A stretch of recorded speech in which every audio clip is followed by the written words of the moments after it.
Good evening, fiends. Welcome to another episode of Sinister Parlor Podcast. I'm Zombie Barbie, and tonight I have a very special guest, the absolutely amazing actor, Billy Blair. What's up? Hey. Thanks for having me on here. Thanks for coming on. I've been super excited. Oh, me too. I was counting days down. Me too. I'm like, so it's almost time. It's almost time. All right. I know. I was kind of nervous too. Oh, I know. I was a little nervous too. Yeah. You know how sometimes you're nervous, sometimes you're not, but I'm pretty nervous. You'll do great. You're fun. Hey, Yeah. fake it till you make it. What? Fake it till you make it? Fake it till you make it. Yeah. Totally. That's like what I do. Like Always. every day. No matter what. Yeah. Fake it till you make it. I always act way more popular than I am. No, I'm just kidding. Same here. Yeah.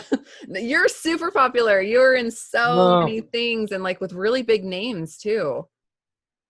You know, they always like if somebody will recognize me, I mean, they'll just say, I've seen you somewhere before, and then I'll say something stupid. Depending on how the day is, I'll like, oh, you saw me like right now. Right now? I was at your mom's the other day. I'm just kidding. Or I served you a drink another day ago, or I don't know. Yeah. And they were like, oh, yeah, I remember that.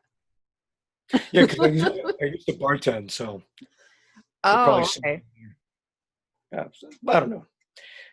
They either see me at a bar or see me in a movie. Or a movie, just a movie. Yeah.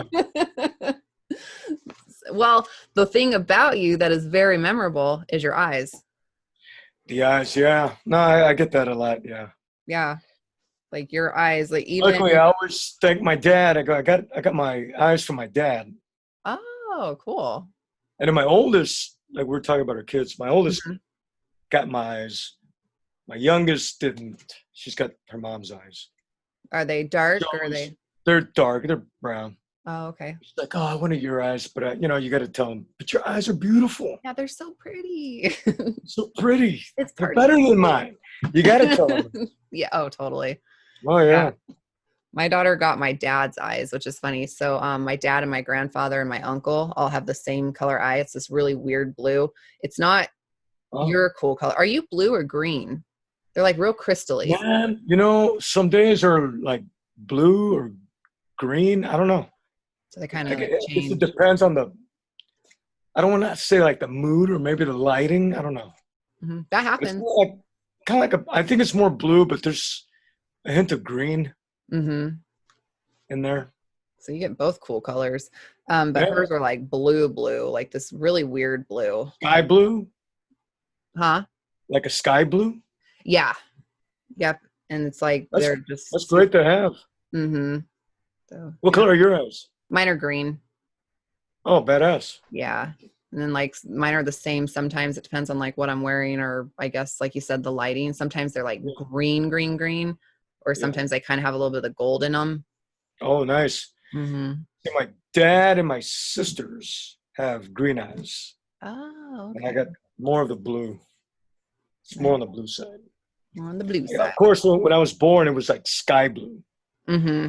So I remember my mom was telling me, like, and they brought me to her. She's like, oh my God. Eyes were like blue as the sky. It's like, this is not my kid. Aww. She's like, my mom has hazel eyes. Oh, okay. But the dad's got green eyes. Nice. So you got like two really cool colors on yours. Yeah, I guess so. Well, even like on 3 from Hell, the minute you came on screen and you're covered, with the, what are they? What are those? Lucha Libre mask or whatever. Yeah. Black Yep. I knew that was you. I'm like, that's him. That's totally him because of your eyes. Some other people had said that know me. They go, oh, we knew it was you. Yep. I had people go, man, I watched the movie. I didn't see you. I go, well, I'm wearing a mask. You're like, of course you didn't, guys. It's like, I know, when I went on set and then they're like, okay, here's what you're wearing. I'm like, fuck, we're wearing a mask. But it's kind of cool because it's almost iconic, Yeah. with the Black Satans. I thought the Like, name was badass, Black Satans. I was like, that's oh man, fucking badass. when I saw it on the script, I'm like, oh yeah, that's cool. The That Black was, Satans. But yeah. that's so Rob Zombie, Oh, totally. And then like the way you guys were dressed, it was like you were so just crisp and clean, and you guys looked really, really good. Well, yeah, thank you. Yeah, it was really cool outlook. But I knew that when I saw like the outfits, it kind of has that 70s vibe. Mm-hmm. And Rob Zombie, he's like a big time disco 70s fanatic. Yeah. So I knew right away it was like, all right, this is kind of like disco era. Yeah. Oh So yeah. Even like the music that he chooses yeah. is that kind No, of so I 70s. knew that he was a disco fan Mm-hmm. because before, here's a cool story. Before I went on set, or first time I ever met, I was going to go meet Rob Zombie. Uh, buddies of mine, or a buddy of mine that's in Drowning Pool, Oh, the okay. heavy Yeah. metal Man. band. They're from here in Dallas. So I was hanging out with them prior to going LA on set. And I knew that they collabed on a song for the Daredevil soundtrack back in the day. Oh. So I asked him, I go, hey, you worked with Rob Zombie before. How is he? And immediately he's like, oh, he loves the Bee Gees. He loves disco. I'm like, all right, cool. Because normally what I do, like if I go on set, I'll buy, I show up with a gift, kind of like showing Aw. like my appreciation, like thank you and Yeah. all that. And so I go, wow, perfect, thank you. I knew what to get. I wanted to get Rob Zombie a gift. Mm-hmm. So I got him a Bee Gees shirt. Oh, that's cool. Oh yeah, it was great. Oh, that's so So sweet that you do that. no, you gotta. I mean, you gotta. Yeah. It's you show the appreciation. Mm-hmm. And so yeah, anyway, so yeah, I went on set, and then I had the bag of goodies, and I also had a friend of mine, a good buddy of mine. He makes latex jewelry, and when I told him I was going to go, he goes, "Hey, let me make something for Rob and Sharon Mm-hmm. or Sherry." My bad, I don't know where I'm going. Sherry Moon, and so he made them both something, and so I had extra goodies to take along with me. Oh, that's So cool. sure enough, like right when I had that time with him, I go, "Hey, dude, or Rob, can I give you something? I brought you something I'd like to give you." He goes, "Oh yeah." So we're walking to my trailer and just shooting the shit. And then, of course, I'm like you're nervous because I've Yeah. always wanted to work with Rob Zombie. God, me too. I mean, ever since, I mean, I was a big White Zombie fan to begin with. Mm-hmm. And then when I found out that he was like shooting or doing movies, what was his first one? House of a Thousand Corpses. I wanted to Yeah. be in since then. Mm-hmm. And every other movie that came out, I'm like, oh, how can I get in? How can I get in with this guy? Yeah. And then I kind of, it was difficult, I guess. And I kind of, how could I say, I kind of gave up on it. Oh. And then I was talking to my agent, and then she goes, "Oh, hey," I was talking about some other thing, and she just kind of threw out like, "Oh, hey, just to let you know, we submitted you for Rob Zombie's new movie." And I go, "Oh, wow, all right, cool." But just like a lot of things I've been submitted to, you hardly ever get it. I mean, you might get a few here, but mostly not Mm-hmm. because you're not, I'm not that big of an actor or big name. Mm-hmm. But so I didn't think anything about it, and then lo and behold, I get this phone call Oh from man. my agent. It's like, "Hey, you got the Rob Zombie part, you got the movie," and I'm like, "Oh, all right, cool, all right, awesome." And then I hang up, and then that's when I'm like, Oh "No, my oh God. man, I swore, I think I jumped. My ceilings are pretty high, man. I jumped very high." my house, the foundation's above ground, so I'm like jumping and stomping and everything's shaking in the house.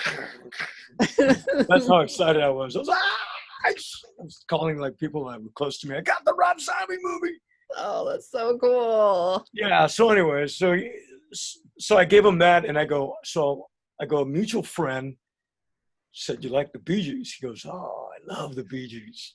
I go, "I know. Here you go." So he took it out and looked at it. He goes, "Oh, wow." Because I got to wear this. So that's it was so good. cool. Cool thing, though, was I thought I won him over. After we did the first scene, the first scene was the kill shot. Where Sherry gets me in the neck. Mm-hmm. And so he goes, "All right, so you're going to come in here and then you're going to get shot right in the neck." I'm like, okay. So I'm thinking about this, like, well, how am I going to do this? I go, if I'm going to get killed in the neck, I want to do it like really, really, really, like a really cool kill scene. I want it to be memorable. And I go, all right. How am I going to do this? So I tell him, I go, all right, so I was telling him, okay, you want me to act this way? And he goes, and then we got so into like the whole scene where he's like, oh yeah, make it like Reservoir Dogs when the guy got his ear cut off and something like that. I'm like, okay, yeah. And just to give you a heads up, at the time, I haven't even seen Reservoir Dogs. Neither. Just agree with him. I go, yeah, all right. I go, yeah. fuck it. I'm gonna just do what I originally planned. And so, if you watch the movie, that's how I was like, all right, cool. I got something. So I come in and I go, you know what? I'm gonna, right when they get me in the neck, I'm gonna lay it out like a girl screaming, like like that. That's what I did. And after I did that, he was like, "Oh, I loved it. It's phenomenal." Oh my God, that's awesome. Zombie loves it. So ever since that time, I mean, he was always like, "Hey man, what's up? What's up? Hey, what's up?" When I was on at the crash services or wherever, getting food. Say, hey man, Rob Zombie's like he's talking to me. I know, yeah. It was so cool. So yeah, he kept like what do you call it? Like thanking me for the scene that I killed the scene that he really loved. Yeah, you did really good. And didn't you say she shot me in the fucking neck? Yeah, all that shit just came out. Yeah. So that was all basically kind of improv, like you just went for it. Like a bitch got me in the fucking neck, and then. Of course, they wanted me to go through the curtain, and all right, I remember we did one take, and then I think Sherry was kind of like careful with the kill, and I just told her, I go, get me. I go, just fucking stab me. I mean, it's like a plastic knife, right? But I go, we got to sell it. She's like, okay. I'm like, fine, just kill me. Always like if it's like a kill scene like that, if I'm working with somebody and it's kind of physical, I'm all 100% in. I'm like, dude, just grab me. That's fucking on the ground. Dang. So going, okay, and it, like, good example. We did this. I did this short movie called God Box. It's yet to come out. And there's a scene where the guy gets on my face and he throws me down. But he didn't want to do it. He didn't want to he was like, oh man, I don't know how to grab him. I'm like, just grab me. And then I started like Italian, like, grab me, motherfucker. Grab me, you pussy. Oh shit. Boom. He threw me and sold the scene. After he's like, dude, I'm sorry. I go, nah, fuck, it's great. You're like, that's what I was going for. I was trying to get you riled up. I want to go 100%. That's the way to do it too. Because it, like you said, it does sell the scene. I always want to sell it. It's got to be 100%. Definitely. You don't want this half-ass shit, like, I'll tell you another funny story. If you don't mind. I'm shooting this movie, Strix, and there's a fight scene. There's a what scene? A fight scene. Oh, I thought you said a rape scene. I was like, oh. No, rape scene. No. You got raped? No, I'm kidding. No, even a rape scene, I would sell it. Don't allow me to do it. Just rape me. Just rape me, damn it. If she says rape me, fuck yeah, I will. No, but there was a fight scene, and there's a scene where it gets all really bloodied up. It's almost like Day of the Dead. Is it Dawn of the Dead? With I get Bruce them all Campbell? confused. Bruce With Campbell? who? Bruce Campbell? Evil Dead? Evil Dead. Mm-hmm. Evil Dead style. Fucking blood. Nice. Galore. So, of course, the grounds is like slippery. Mm-hmm. So there's this, we got goon number 1 coming here. I kill him. I kill goon number 2, and then goon number 3 comes in. So goon 3 came in, and then that's where the fight scene was at, where I clock him. Well, I slipped on the blood on the ground, and I like clocked him. Oh shit. He's like, falls back, and I felt it. And I'm like, oh. And luckily the camera is behind me, and I looked at him like, dude, I'm sorry. And I just said, fuck it, I'm just gonna keep going. And so I'm like hitting him. And then we called cuss, and I picked him up, and he's looking at me, and I go, dude, I'm so sorry. He goes, it's cool, man. It's cool. At least we got it. Oh, man. He even showed me his lip. He's got a fat lip. Oh, shit. You got him good. Oh, yeah. Oh, my God. Said, well, at least he didn't stop. Like, at least we sold it. Yeah. It was like real. Yeah, he goes, for that, you got to put me in your next movie. You're like, yes. You got it, man. You got it. If I can, I will. He all walks away bruised and like bloodied. Yeah. Then even the next day, he shows up, shows me it's more like black and blue. Lip. Damn. It's real swollen. I'm like, well, sorry. I'll never forget. At least it was a good scene. Oh, it was great. I mean, we saw like the replay of it. It was like, hey, we sold it. Good. So like with 3 from Hell, did you have to keep redoing the scene, or did you just do it one time and it was done because you got it the first time? I think we did 2 takes. The kill scene, they loved it. They just said they kept it. Mm-hmm. I think that I want to say when fuck, I can't remember. I want to say all of it was like 1 take. But I think I want to say when I was with Sherry, we did 2 takes on that. That's not bad though, 2 takes. Yeah, 2 takes. That's when I had told her, yeah, I go, no. I go, just pound at me. Just fucking rough me up. Mm-hmm. I was like, rough me up. Just get me. Come on. Like, okay. Aw. But yeah, it was normally like that. And then, of course, the second day was the exterior scene when we show up in the van. When y'all get out of the car. Yeah, a lot of that scene was like they took a lot of scenes out, like of us walking up to the. I guess it's like a hotel that they're at. Mm-hmm. At the building. We had shots of us walking to the street, and then there's smoke coming out of the ground, or like the manholes. Like the manholes, yeah. And then we like walked past it, supposed to give it that cool effect. Mm-hmm. They didn't have that in there. Oh, and there was another scene where I guess it had a handheld camera of us walking up to the place, and then we're like looking at our surroundings, and I thought it was pretty cool. I went up there and I think I grabbed I want to say I grabbed like a plastic apple, and I pretend to take a bite, and I go like, fuck. They didn't put that in there. Oh man, I wonder if he'll release it like with the cut or like an extended version. I don't know.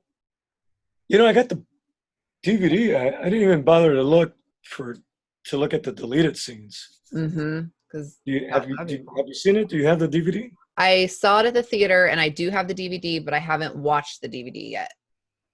Yeah, I haven't watched it yet. I don't think I opened it up. I just went and bought it and put it away. Yep, same here. And it came with that shirt, the Disco Sucks shirt. Yeah, I got the shirt. Okay, so what I did, I bought the box that comes with the shirt and everything, and I didn't even open it. Oh, and so everything's in there. And then I opened.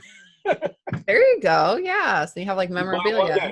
You buy one, you open it up, and then you buy another one just for the value, just to Mm-hmm. keep the value of it. Yeah, because I think there was only like a certain amount that was released like Yeah, that. yeah, it was. Yeah, you're right.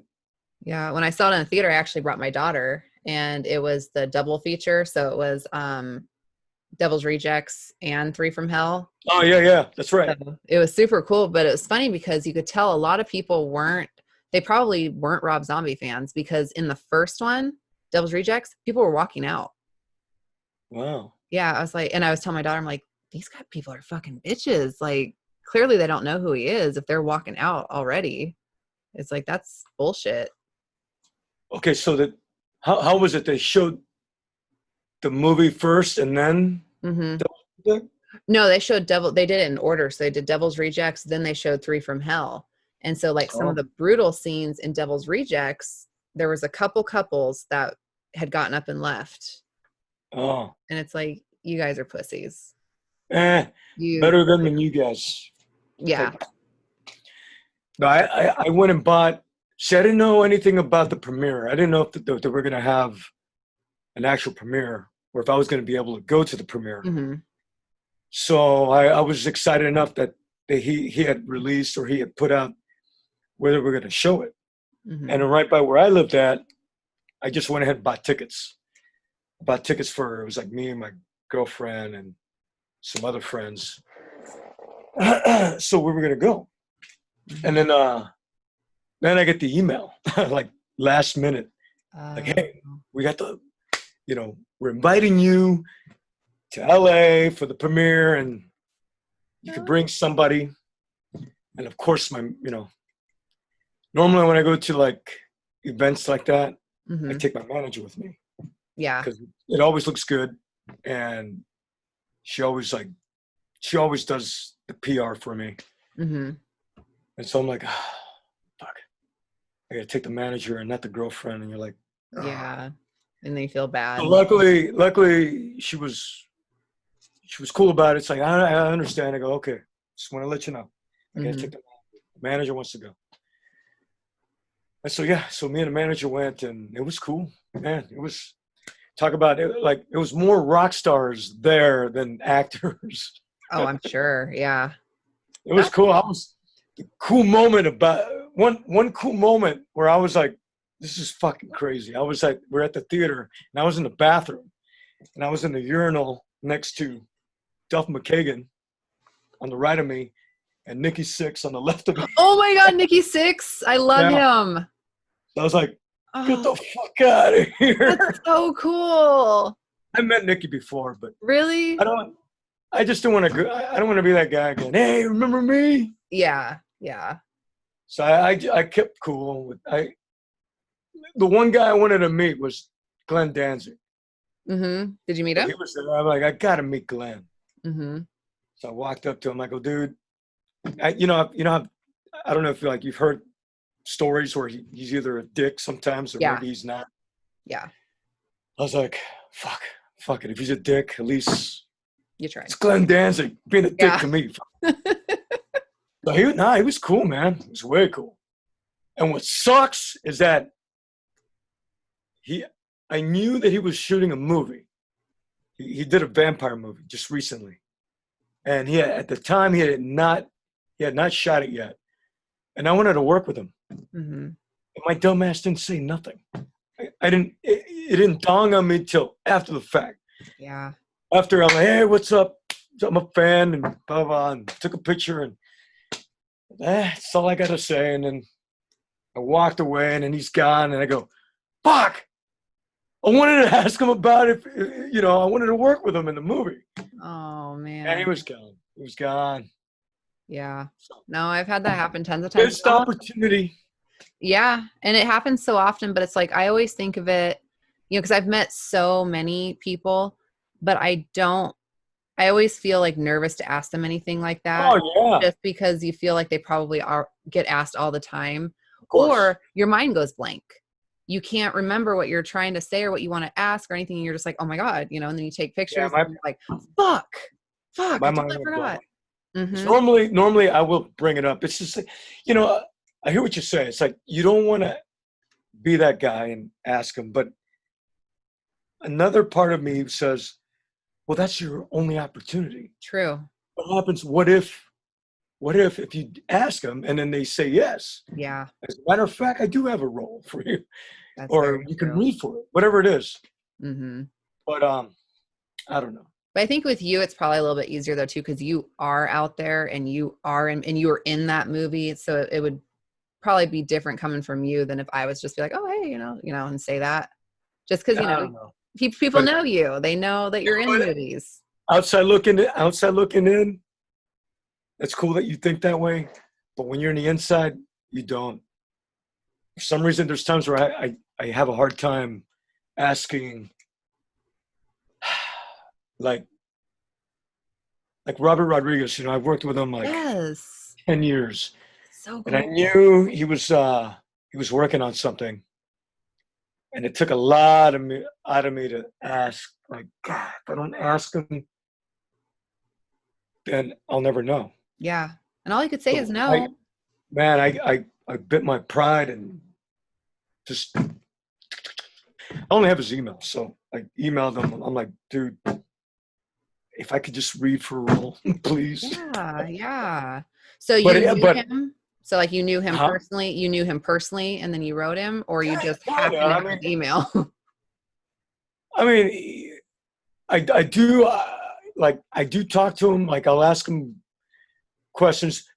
Normally, it was like I got his info because I wanted to work with him. I wanted him to shoot a music video for my band, fucking back in 2000.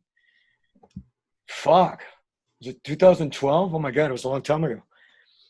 And he said, "Yeah." He goes, "Yeah, I'll do it." I asked him when I was on set of Machete Kills. Oh, okay. So I go, "Is there a way I can get a hold of you?" And he goes, "Yeah, here." So I got my phone and he put his email on there, and there it was. It was saved. So Nice. then I would email him that way, and for some reason we just never got to it. He was too busy, and then the band fell apart. Hmm. And then there were other movies that I did with him, and then I would just I try not to bother him, but I email him like, "Hey, can I go to the premiere or can I go here?" And he would be like, "Yeah, yeah, sure." He would invite me, and then or he put me on the list. That's cool. But just try not to bother the guy, man. I mean, I don't talk to him all the time. I'll say like "Happy Birthday" to him, Hmm. "Merry Christmas," stuff like that, you know. But Hmm. I just try to keep it, I don't want to bother him. I don't think you're But probably this bothering particular, he was, yourself. yeah, I know. But sometimes you know how busy they get. Yeah. And if it's that thing, you send an email and you don't get it back, you're like, you're, Damn it. you either or like a reply back, you just feel like you just overstep your boundaries. So I just like, but I had to ask this one in particular. I was like, dude, I know that you're doing this, but you know how big of a Star Wars fan I am. It was for the what is it, the Mandalorian? He shot a season of it, and I did not know. Oh, I So didn't I know was too that. late in asking. Damn No, I it. was too late in asking. I go, dude, I'm a Star Wars fan. Can I get in? Fuck. And he's like, yeah, I already shot it. It was last year. Oh, Oh, man. Well, they're doing a second season, aren't they? they already shot it. Oh, they did? They already did that? Oh, Yeah, well, shit. I think he did the whole second season. Oh, okay. I was just too late. Yeah. I didn't know. Well, that happens a lot too. It's like you don't know until it's too late. Even like conventions, I won't even know these ones are coming up. And then it's like that weekend it's happening. I'm like, fuck, if I would have known that a few weeks ago, I totally could have I gone. know. That's the thing, man. And sometimes it depends on whether it's shooting. Uh, you don't get the breakdowns for it. So I don't know where they were shooting at. Sometimes those like a lot of Star Wars stuff. I think they shot like overseas. I want to say, Probably, I still haven't but no, seen it. but normally like if it's shot here, I'll get the breakdown or an audition or get a chance to read for the role or whatever. Mm-hmm. But I didn't know anything about it till it was too late. You're like, damn. I know, man. I'm like, dude. But I congratulate him. I go, dude, congratulations. Because everyone's a Star Wars fan. I know he's a Star Wars fan. I didn't even know that about him. Yeah. Oh, yeah. Yeah, I didn't even know he was. If you watch Machete Kills, you see a lot of Star Wars in there. I need to watch it again. It's been a while. Yeah. So I don't think I really would have picked that up at the time just because, honestly, I just now started watching Star Wars. Really? Yeah, I had never seen it until probably a few months ago, and I didn't start from the beginning.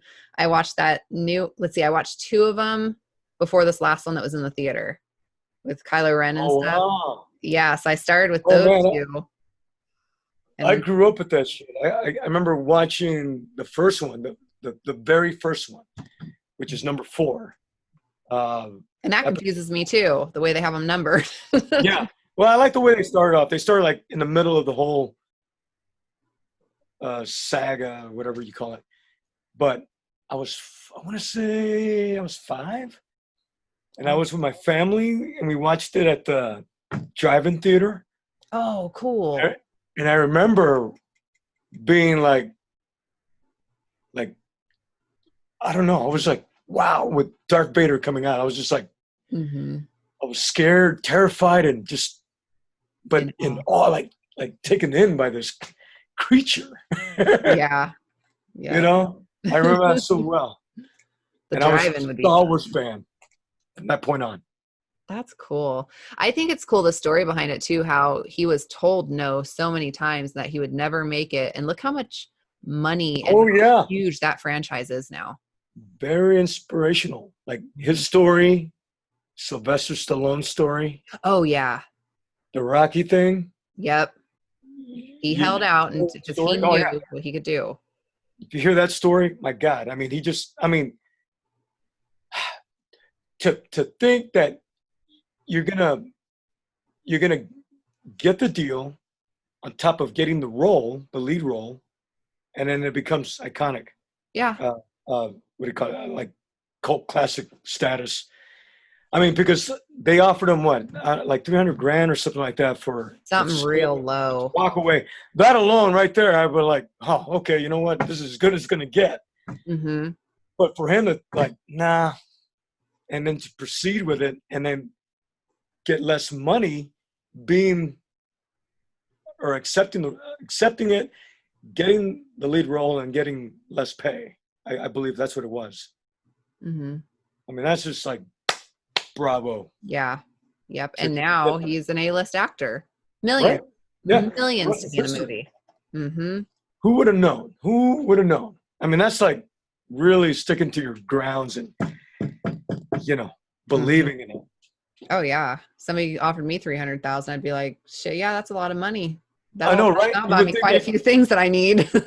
It's like, okay, you know what? This is as good as it gets. I'll take it, and then I'll start something else. Yeah, exactly. Yeah. I mean, you never know. That's true, too. Yeah. You never know, but good for him for sticking through, man. And what a story to tell on top of that. Mm-hmm. Yeah, but now he's one of the highest paid actors out there. It's insane, kind of like Tom Cruise. Well, he doesn't have a cool story, but he's high paid, too. You know, it's funny. I watched one of his first movies last night. Tom Cruise or Sylvester? No. Sylvester Stallone. Oh, okay. One of his very first movies. He was a greaser. It had Henry Winkler, the Fonz in it. Oh, cool. It was called Lost something. Fuck, forgot. I got to look it up. It's one of his very first, right before Rocky. It was this movie. The movie was kind of boring. It was kind of boring. It was, man. It was like, where's this going? But it had Rocky, man. It had Rocky and the Fonz. That's badass. Yeah, the very first movie together. Very young looking Rocky. Mm-hmm. But, I had to see it. Yeah. I know what you're talking about, but I don't know the name of it. It There was was Lost Paradise or Lost.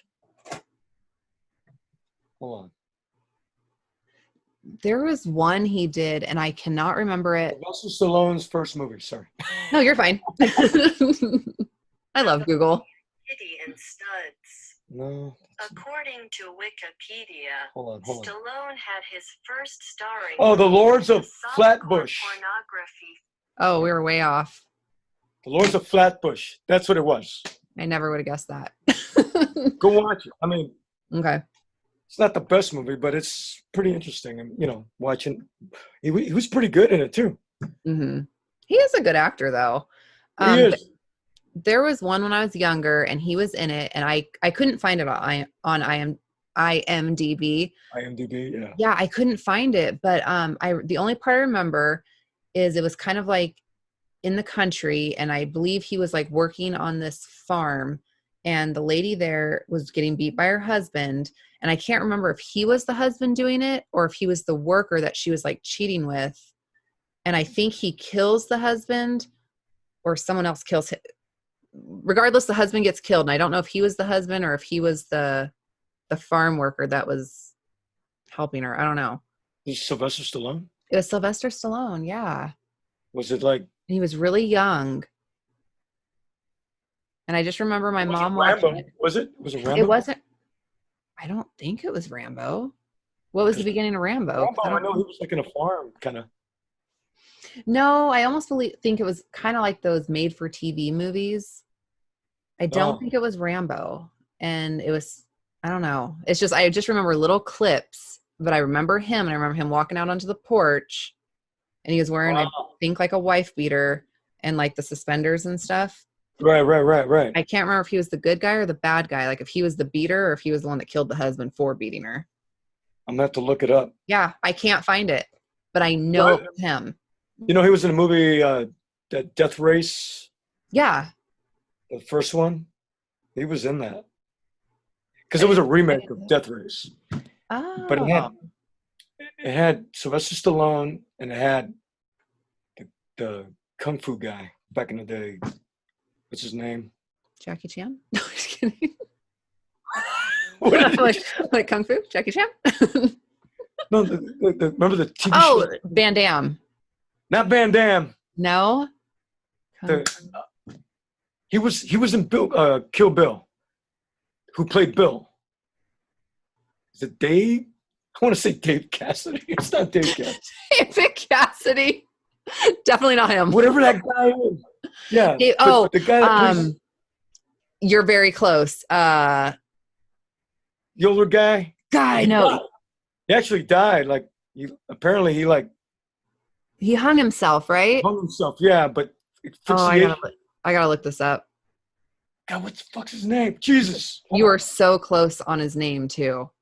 Hold on. David Carrington? Carrington. David Carrington. Yes. Right? I'm going to look just to double check. Yep. Oh, David Carradine. Carrington. Yeah. There we go. I knew it was David, and I knew there was a Cassidy or Carrington. David Cassidy. That guy. Yeah, he was in it too. Oh, okay. Yeah, it's pretty cool. I'll have to watch Pretty that one gruesome. too. Gotta watch it. Yeah. I'm going to have like a list of all these movies that Billy Blair told me to watch. Yeah, I'm trying to think of other movies to watch. Oh my God. Oh well. Let's move on. Everybody needs to watch Cherokee Creek. Cherokee Creek, yes. Yes. Oh my God. We just got to show everybody that hasn't seen it. There's the cover. That fucking movie, man. So funny. But like I was telling you before, the last time we had recorded, everybody's acting was so good. The story was good, hilarious. The cinematography was good. I was even listening this time to the music, like the background music with each scene. It was so good. Thank you. A lot of that you got to thank Todd. Todd knew what to shoot. He wrote the story down. He got most of the actors. The good thing with him is that he, on his side job to make money, he tapes auditions, or he tapes auditions for a lot of actors. Oh, So he knew okay. he just knows tons of actors around here. So he Nice. got pretty much like the best ones out here. And you know, most of the ones that we did originally get for good majority of the lead roles, they Mhm. backed out. They didn't Oh. want to do it, or I don't know, something happened, and so we got the next best thing. Mhm. But yeah, I mean, I got to say, man, everybody that we grabbed, their performance was like spot on. But that's another good thing about that was having a director, knowing what to get out of the actors. Mhm. So it's just like, you know, it's just that scenario that you're, whatever scene you're shooting, it's like, well, how would you say it? Mhm. You want to just say it as naturally as possible. It's just best thing to do is just say it. Yeah. Sometimes, you know, a lot of actors might want to like overreact, like, oh, you know, they do their eye thing. It's like, oh, that's my pet peeve with an actor is when they start doing this. Yeah. They're acting with their eyes. Don't do that. They're like, Just say guys, it. it's Yeah. Bigfoot. Oh, I see Bigfoot. No, don't say it. But the ones that we were worried about were the girls, the strippers. 'Cause those were not actresses. They were real strippers. That's all we could get. That was as good as we're gonna get. No actress here, locally, especially, did not want that role. Oh, really? It was taboo for them, and that's like a no-no to, you know. I guess they tell actresses don't get these independent, no-name roles that require nudity or Mhm. any of that stuff. Because then you'll be branded with that's what you do, right? Yeah, but they just think you know, they might think that, you know, we're I don't know, that we're perverts and we Mhm. just want to see them naked. I don't know, which is Not. way far against the reality of that. I mean, Ooh. we're truly professional, and Yeah. especially during those scenes, we had a, you know, female on set. This way, everything was, they were comfortable. There was no shady business going on or any of that Yeah. stuff. I mean, it was all like, I mean, we had socks on. We told them to cover up, all that stuff. So, but Oh, okay. I mean, you know what I mean? It's like Mhm. all the You had guidelines. socks on. Yeah. Well, I mean, Todd had to put a sock on there, you know, and that's the point. But we had other people there, and we had female, and we had, you know, we made it comfortable, Very professional. very professional. So so yeah, so we had real strippers, and then it's like, okay, we had to make, you know, we had to like tell them what to say. Just say it this way. Just say it. Don't try to act it out. Just say it. And Mhm. they did great. They Good. did a good job. Good job, I gotta strippers. say, I say that now. I say like now everything was great. But while making the process, man, oh no. It was a pain in the ass, man. Was it? Oh yeah. It was not fun. I mean, like if it was a small crew, like if it was just me, Todd, like when it was me, Todd, and the the the, the guy that played the jerk off kid, I don't remember what's his name, but he's funny as his fuck. nephew? Yeah, Yeah. Uncle. Jason, yeah, Jason's his name, but Jared is the character name. That was fun. Doing all that, that was fun. hmm I'm not gonna get in specific who was not cool, whatever, but there was some pain So in the whatever ass. names you don't say, we know they weren't cool. Yeah, I'm not gonna say anything, but yeah, there was some pain in the ass was there. How was But we that? got it done, man. Jesus Christ! After Yeah, it 6 all months, flowed good too. I mean, after you six, all yeah, after 6 months flowed. of shooting, we finally got it. Oh, dang, it took 6 months. Well, yeah, I mean, there was a big gap in the middle. I mean, Oh. okay, so during while we were making that, I got cast on Alita, going Mhm. back to Robert Rodriguez. Mm-hmm. Robert Rodriguez shot Alita Battle Angel. Yeah. So I got cast for that, and I had to be away for a couple weeks, I think. And so a lot of that time I was on set over there. Mm-hmm. And then there was a time where they had to make the Bigfoot. So we were shooting things, and then right in the middle, when it was time to make the Bigfoot, we took time off, and then people's schedule as well. Yeah. It was so hard to get everybody together. But yeah, so that's why it took us forever to make it. It looked like it was cold. Was it cold? It was very cold. It was very cold. It's funny. You could tell when it's really cold, like the scene where the park ranger, you could tell that was like extremely cold. Like my close up when I come up and then I sign her boob. Uh-huh. Look at my face. My nose is red. Oh man. Fucking red. I mean, and you could just tell with my eyes. It's just like, I mean, every time we shot during that scene and then they said cut, everybody hovered over the fire. Oh, I'm sure. Yeah. Well, even like the car, you could see the stripper's car, that black Charger or whatever it was. Yeah. You could see the like the crystally. Yep. Yeah. I was like, ooh, yeah. I bet that was cold. God. That was the same day when we were inside the van, where me and Pat, when we're left and we're running away from Bigfoot, and then we're looking for the keys. Uh-huh. We're in the van, and he shows up in the window. Look at us, man. Our faces are red. We're like cold. I mean, I'm telling you, man, when they said cut, we were like, it was so cold, it was painful. We're like, you can't move your hands and your toes. And oh my God, yes. And then we did not want to go outside. So Todd, again, the guy is a team player. He is the shit, man. I'm telling you. He went out there and he had to adjust the lights on that cold night. And of course, mind you, when you're in the woods and it's late at night, it's freaking freezing. Oh yeah. I mean, it's like colder than I guess it would be in the city because of the woods. Mm-hmm. So he's over there, all right, I'm gonna go move the lights. I'm like, all right, dude, go for it. Oh, he was all by himself. Yeah, but he was cool. He was a cool player. He was a team player. I mean, he was, if you needed my help, by all means, I would jump out there and I would do it. But I go, hey, call me if you need me. If you don't, I'm gonna be in here. Yeah. Yeah. No, you guys are both badasses, and just like you can see the way that you guys play off of each other. It is so natural and so just perfect. Like I like to like rewind it and kind of listen to you guys going back and forth and talking, and it's just so natural. You can't even tell the script.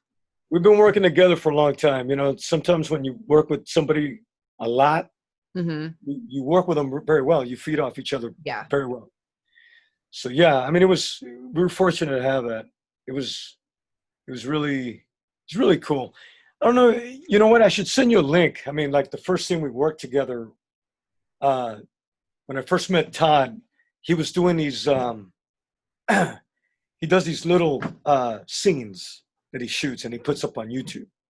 Oh. I think he would do it like experimental things because he would get these new gadgets like a camera, like this thing that we did together. He got, at the time, it was a new Black Magic camera. Nice. I think that's what it's called, the Black Magic. I forget the number. But he wanted to do a scene with us together, and he asked me if I'd do it. And then prior to that, he would always reach out to me because he knew I was on Machete and all that stuff. And he was just trying to be my friend. Aww. He wanted to work with me. And then he kept messaging me. I'm like, all right. And I would, believe me, I would always get all these people, everybody wants to message me, send me their stuff. And I totally get it. And Todd was one of them. He's like, hey, dude, check out my stuff. He goes, I want to work with you. I'm like, oh, okay. Yeah, dude. Okay, sure. And then he would bug me again. Did you see it, man? Did you see it? And I wouldn't respond because I didn't see it. And then I get cast this movie called Bigfoot Wars, and we might have said it on your other podcast thing. But I saw that Todd was cast in it too. And of course, Todd Nice. messaged me, goes, "Hey, we're gonna work together, man. I can't wait." I'm like, "Oh boy, I better watch your shit, man." I mean, Yeah, because he's gonna ask you. yeah, I know. So I open one of the YouTube videos that he sends me, and I actually like it. I actually liked it a lot. I was like, man, he's not bad. Good acting and all that stuff. I like the Mhm. cuts, everything, the editing. So I told him, dude, I like it. I like your stuff. And so we're on set, and then we got along, and he was talking my ear off. So Oh, good time. Todd. I know, but so he convinced me to go to him. He goes, dude, if you need a guy to video your auditions, I'm your man. I will get you cast. I mean, he's so like, I'm the badass. I do it. I do it like nobody else. I go, fuck it. I gotta go try it. I gotta go try this. So sure enough, man, I went audition for him. It was badass. I mean, it was like no other audition that I went and taped for. I mean, he does it like cinematic. Mhm. He does it with the sound, and he does it with a great quality camera. And so ever since then, I've been going with him. And then he wanted to do, again, so what I originally wanted to go to was, he wanted to shoot this scene. He wanted to do this little thing with me in it. I go, all right, I'll do it. Sounds fun. So we did the scene where it's like, I'm a drug user / dealer, and I'm working for Todd, but I'm also a fiend. Mhm. So, and I'm running away from him. So he pulls up in it was my El Camino that we used. He pulls up and he finds me and tells me to get in the car, and I'm like, I'm a fiend, right? Mhm. I'm wanting my fix, but I get in there, I get in the car, but he's wanting me to do something for him, and I'm like, yeah, I forget how it goes. I think I don't want to do it, but I want the drugs. He's like, fuck that, man. If you want the drugs, you got to do this. And then okay, I'll do this. I'll do whatever you're telling me to do for the drugs. And then I forget how it goes, man. It's been so long. I would have to show it to you. Yeah. So at the end, he like roughs me up, puts a gun in my face. It was so cool. It's like a little scene, like it belongs to a movie. And I remember after we shot it, we posted it up. People were like messaging us like, "Where is this movie? Where's this from?" We was like, "No, it's not from a movie. It's just a scene." That's cool. But I'll send it to you. I'll send it to you. It was Yeah, real send cool. it to me for sure. That's when I'm like, okay, I trust Todd. If anything, if we're gonna do something together, I trust him. Mm-hmm. So we did some other things together, and he was always the guy that they went to help fix the movie, like if they could fix doing the sound or the editing. Oh, okay. So going fast forward to Cherokee Creek, we always wanted to do a movie together, and he always wanted to do a Bigfoot movie, Mm-hmm. because the Bigfoot Wars movie was a failure. It was a big flop, and it disappointed Todd a lot. He wanted to have a really good Bigfoot movie, and he would always tell me about that. Oh man, you need a Bigfoot movie. I go, well, dude, Sorry, let's just that's my do dog. it. Was that your done? Yeah, sorry. He yawned. No, you're good. So I was like, we got to do our own movie. If you want to do it, if you want to do a Bigfoot movie, we got to do it ourselves. Mm-hmm. So he's like, oh, we got to get a writer. We got to get a writer. So we got a writer, and then he disappeared on us. And I go, look, dude, you got to do it yourself. You got to do it. If you want it done right, gotta do it yourself. Goes, all right. So the story just came along to him. I mean, he just started, and then, certain things that I was telling him about, like certain scenarios, stories I've had, and I told him, he goes, can I put that in the movie? I go, yeah, fuck yeah, why not? So a lot of like my personal things in there, he used. Oh. And then he just, like, he just what is it? The Chad in the movie was somebody that he really knew. The Pat in the movie, somebody he really knew. All those scenarios were real. And Oh, he okay. put it in a movie and then threw a Bigfoot in the mix, and then we have a movie. Nice. So Chad was a little fucker. yeah. So a lot of that movie is like true events. So it's pretty much almost like a true story. Yeah, based on true events. I know. Besides Bigfoot, but Yeah. So when he got the story down, and we're starting getting the actors, it was like, all right, let's just fucking shoot it. Let's just shoot it. So it was a lot of trial and error kind of things. It just happened. yeah. A lot of times, me and Todd, man, I mean, we just said, fuck you. I don't want to do this. Or, it's like, all right, we have to really think about it. Do we not want to do this? Mm-hmm. Nah, let's do it. Let's just do it. Go home, sleep on it. Yeah. Let's wake up a fresh new day and then continue on. That's what happened, man. And we got it. And it's so good. Like I can't even like say it enough how good it is. People really need to see it. And it's really picking up so much steam. I mean, I'm seeing it everywhere. Well, here's the thing. Yeah, thank you for that. Thank you for noticing that too, because it is doing that as we speak. People are learning more about it. Mm-hmm. More with what do you call it? Word of mouth. Mm-hmm. A lot of podcasts, and then I think has a what is it, like an ad on social media. Oh no! You know what? Here's the thing. I don't know if you heard the whole story about these platforms. They keep taking down our ads because they find it too offensive.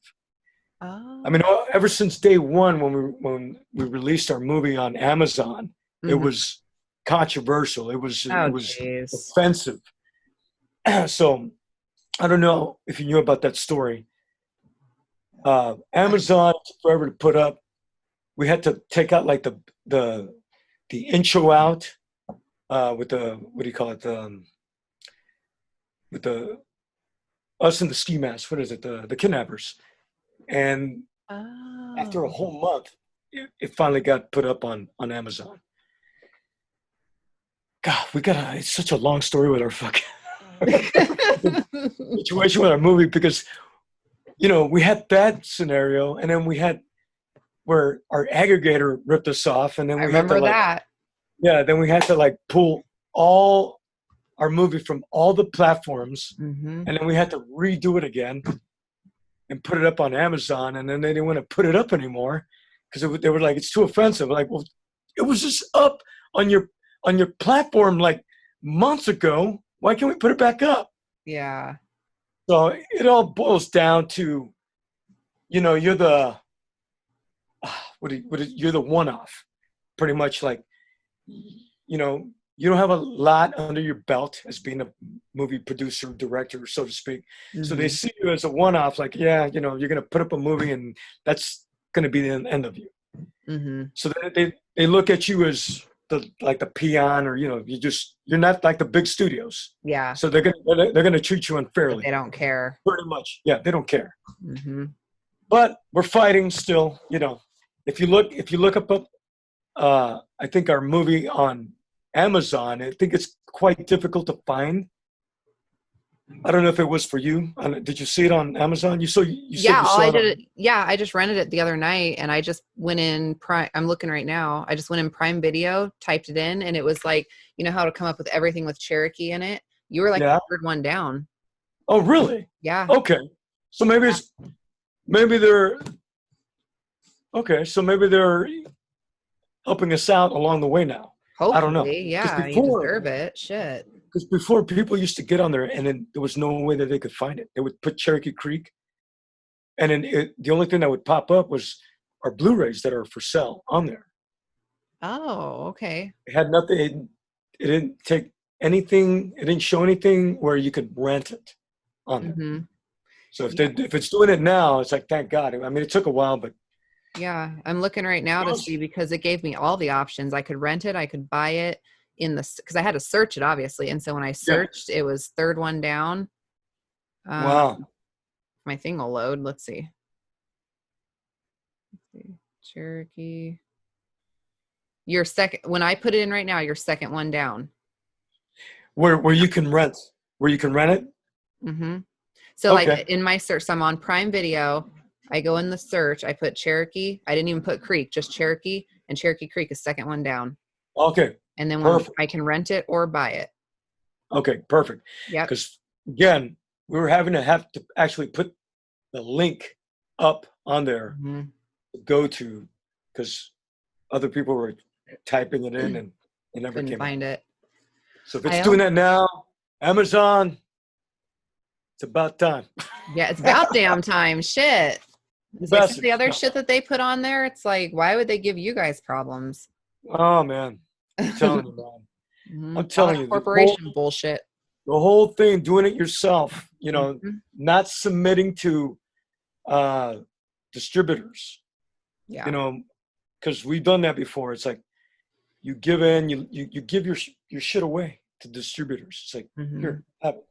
And they're going to give you the whole rundown like, oh, well, okay, so we had to, we got to pay ourselves back from the artwork. They always change the artwork covers so they could say, we Oh. put money into this and we have to pay ourselves back for Yeah. that. Then we had to do this and then we had to do that. So we got to pay this back and this back. And then whatever we have left over, we'll give to you, which is zero. Yeah. Yep. They're like, oh, and now we have nothing. not not necessarily all the time like that. Like I did a movie like what is it? Bloodsonboro. The movie I'm doing Strix now is a prequel to Bloodsonboro. This Oh, was called okay. Bloodsonboro. So if you look Bloodsonboro, I think you can find that on Amazon. But anyways, the filmmakers then gave it to they made a deal with a distribution company. And I want to say it wasn't too bad, I guess. I mean, they got the first check they got was a good substantial. It was a four figure. Was Dang. it? Yeah. So they got some thousands back. Mm-hmm. So it wasn't all that but a lot of them that we worked with, other filmmakers, they got zero, nothing. Yeah. A good majority of them. So Todd didn't want to go through that. I mean, if anybody that did their homework was Todd, I Mhm. give all the credit to Todd. I learned a lot from Todd. So Todd was like, if we do this, we're giving our rights away. Fuck that. We want to make money. Let's just go through an aggregator, Mhm. and then they'll put it up on the platforms, and then we'll get the money ourselves. We'll do all the promotions ourselves. But lo and behold, we didn't know that the aggregator was supposed to get the money from the platforms, and then they give us the money. It's like, doesn't make sense, but okay. Sure enough, man, they got the money, and they show us this dashboard where it shows us how much money we're making with all these platforms, and it showed that we're going to get a good chunk of change. Well, when we weren't getting the first quarter and the second quarter, and it was third quarter coming up, and then they were giving us the runaround, and then after that, they were not returning our calls or our emails or nothing. Oh shit. Then we knew where it was going, man. Okay, fuck. Mm-hmm. And then we had one of our producers was in LA at the time, and we had her go to their office, which was fucking spider web. I mean, it was just like boarded shut, nothing, nobody there. So it's like, okay, we got screwed. And we're like, what do we do now? That's horrible too, because like, you see the money you're supposed to be getting. Oh yeah. And then just knowing you're not getting, that's horrible. It is. It's a nightmare. It's a horror story on top of a horror story. Yeah, you should write a movie about it. Oh Not getting paid from these motherfuckers. Yeah, Todd. It hurt Todd the most, man. I mean, it pissed him off the most, of course. And oh yeah. I mean, because he was that was his baby, Mm-hmm. Well, you guys that was our worked your baby. asses off. But I mean, that was mine and Todd's baby. But Todd did everything. He was doing the negotiation. He was just the brains of the whole thing. I mean, bottom line. Mhm. And you know, for it to fail like that, and like the system or I guess, yeah, the system allowing them to do that, Mhm. the authorities allowing them to do that. There was nothing we could do. We could do something about it. We could take them to court, but that's going to cost us thousands. Yeah. And then they're going to have to like audit every platform. I mean, imagine that. Mhm. All that money we're going to spend to that. And then that's actually, if we spend all that kind of money, it's going to be more than what we're going to get. Yeah. We're screwed, man. God, that's horrible. I know. So we had to call them. I mean, best bet that we were able to do is call him out.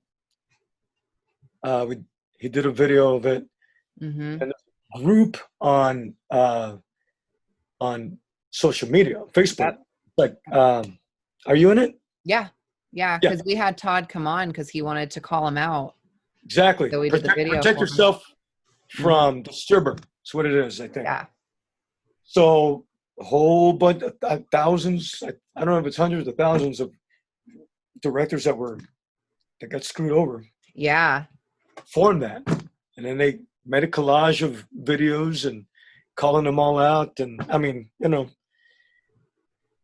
don't know if it did any good, but it made us, I want to say, stronger, and we're able to, it just, I don't know what it did. So we just call them out because nobody got anything back. Yeah. So it was able for us to get together and say, look what these motherfuckers did. Mhm. And we're hoping least that it doesn't caught happen the same. And a lot of them branched out to other companies, and they try to call us or Todd, saying, hey, you want to work with us? It's like, motherfucker, Yeah. you screwed us. You're the motherfucker that screwed us over on the last one. Yeah. What makes you think Not we're going to work you. with you again? The nerve of these bastards. Yeah. They're idiots. I know in like some of the videos that we that we posted for Todd, which I tagged I don't remember the names now, but I tagged the names that he wanted tagged as far as the ones that were in charge of Distributor and all that shit. Yeah. Oh yeah. It's like, and people were saying that, they're not getting a hold of them. They're not calling back. They're bankrupt, like all kinds of shit. It's insane. They're not going to call back. They're not going to. Oh, hell no. They're not going to be honest enough and say, hey, look, I'm sorry, here, have it. Oh, no. Crooks. They're fucking crooks. They got the money. The crooks, they took the money and ran. That's what they did. And I think they knew what they were doing. Mm-hmm. I think because a lot of the things that fell into place, like them not actually filing for bankruptcy, because if they would have done that, we were able to show up and do something about that. I think Todd knows more about that, but we were able to at least show up and say something about it, but they didn't for that reason. Because they knew. They just left it in limbo. They just left it in the air, Mm-hmm. Just they were silent about it. Yeah. Now they got money. Freaking assholes. So yeah, I mean, it's just, I don't know what lesson we learned. It's just like, I don't know if it was like, I don't know. I always say we came in at the wrong time, just the wrong time, because prior to that, yes, they did have a good credibility to their name. They were actually honest, and it was, what was it? They had a good reputation. It just happened to be right when we show up, everything just went to shit, And maybe it's just we have bad luck. I don't know. Oh, you don't. Oh. It's one of the bad luck.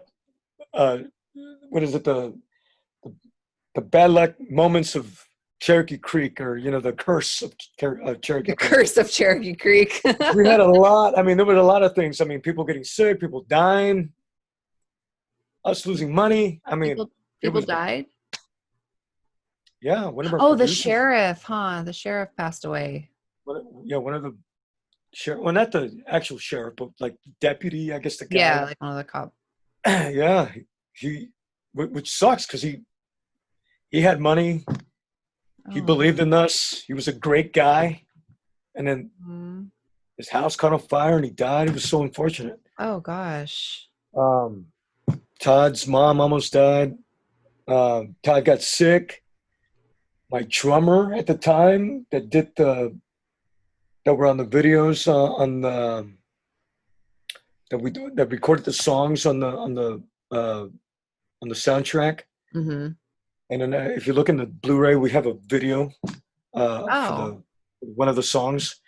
The drummer that's on there, he died. Oh gosh. He got killed. His girlfriend killed him. Oh my gosh. Pushed him onto oncoming traffic. Fucking crazy bitch, man. Holy shit. Oh yeah. Oh, I didn't know There was a that. lot of that was like the curse of Cherokee Creek. There was so much Jeez. bad things.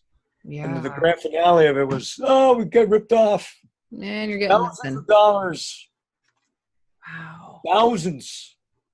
God, that's horrible. Well, It is. hopefully now that it's been, blown up to where everybody knows that they're pieces of shit, hopefully now it starts, gaining that momentum again to where you actually get your money.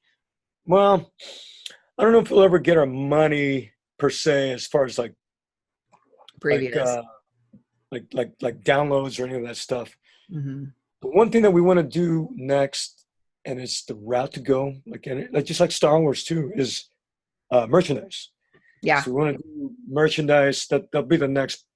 That's the next step. Mm-hmm. We have a plan for that. Sweet. And then we have a plan to do, and I knock on wood.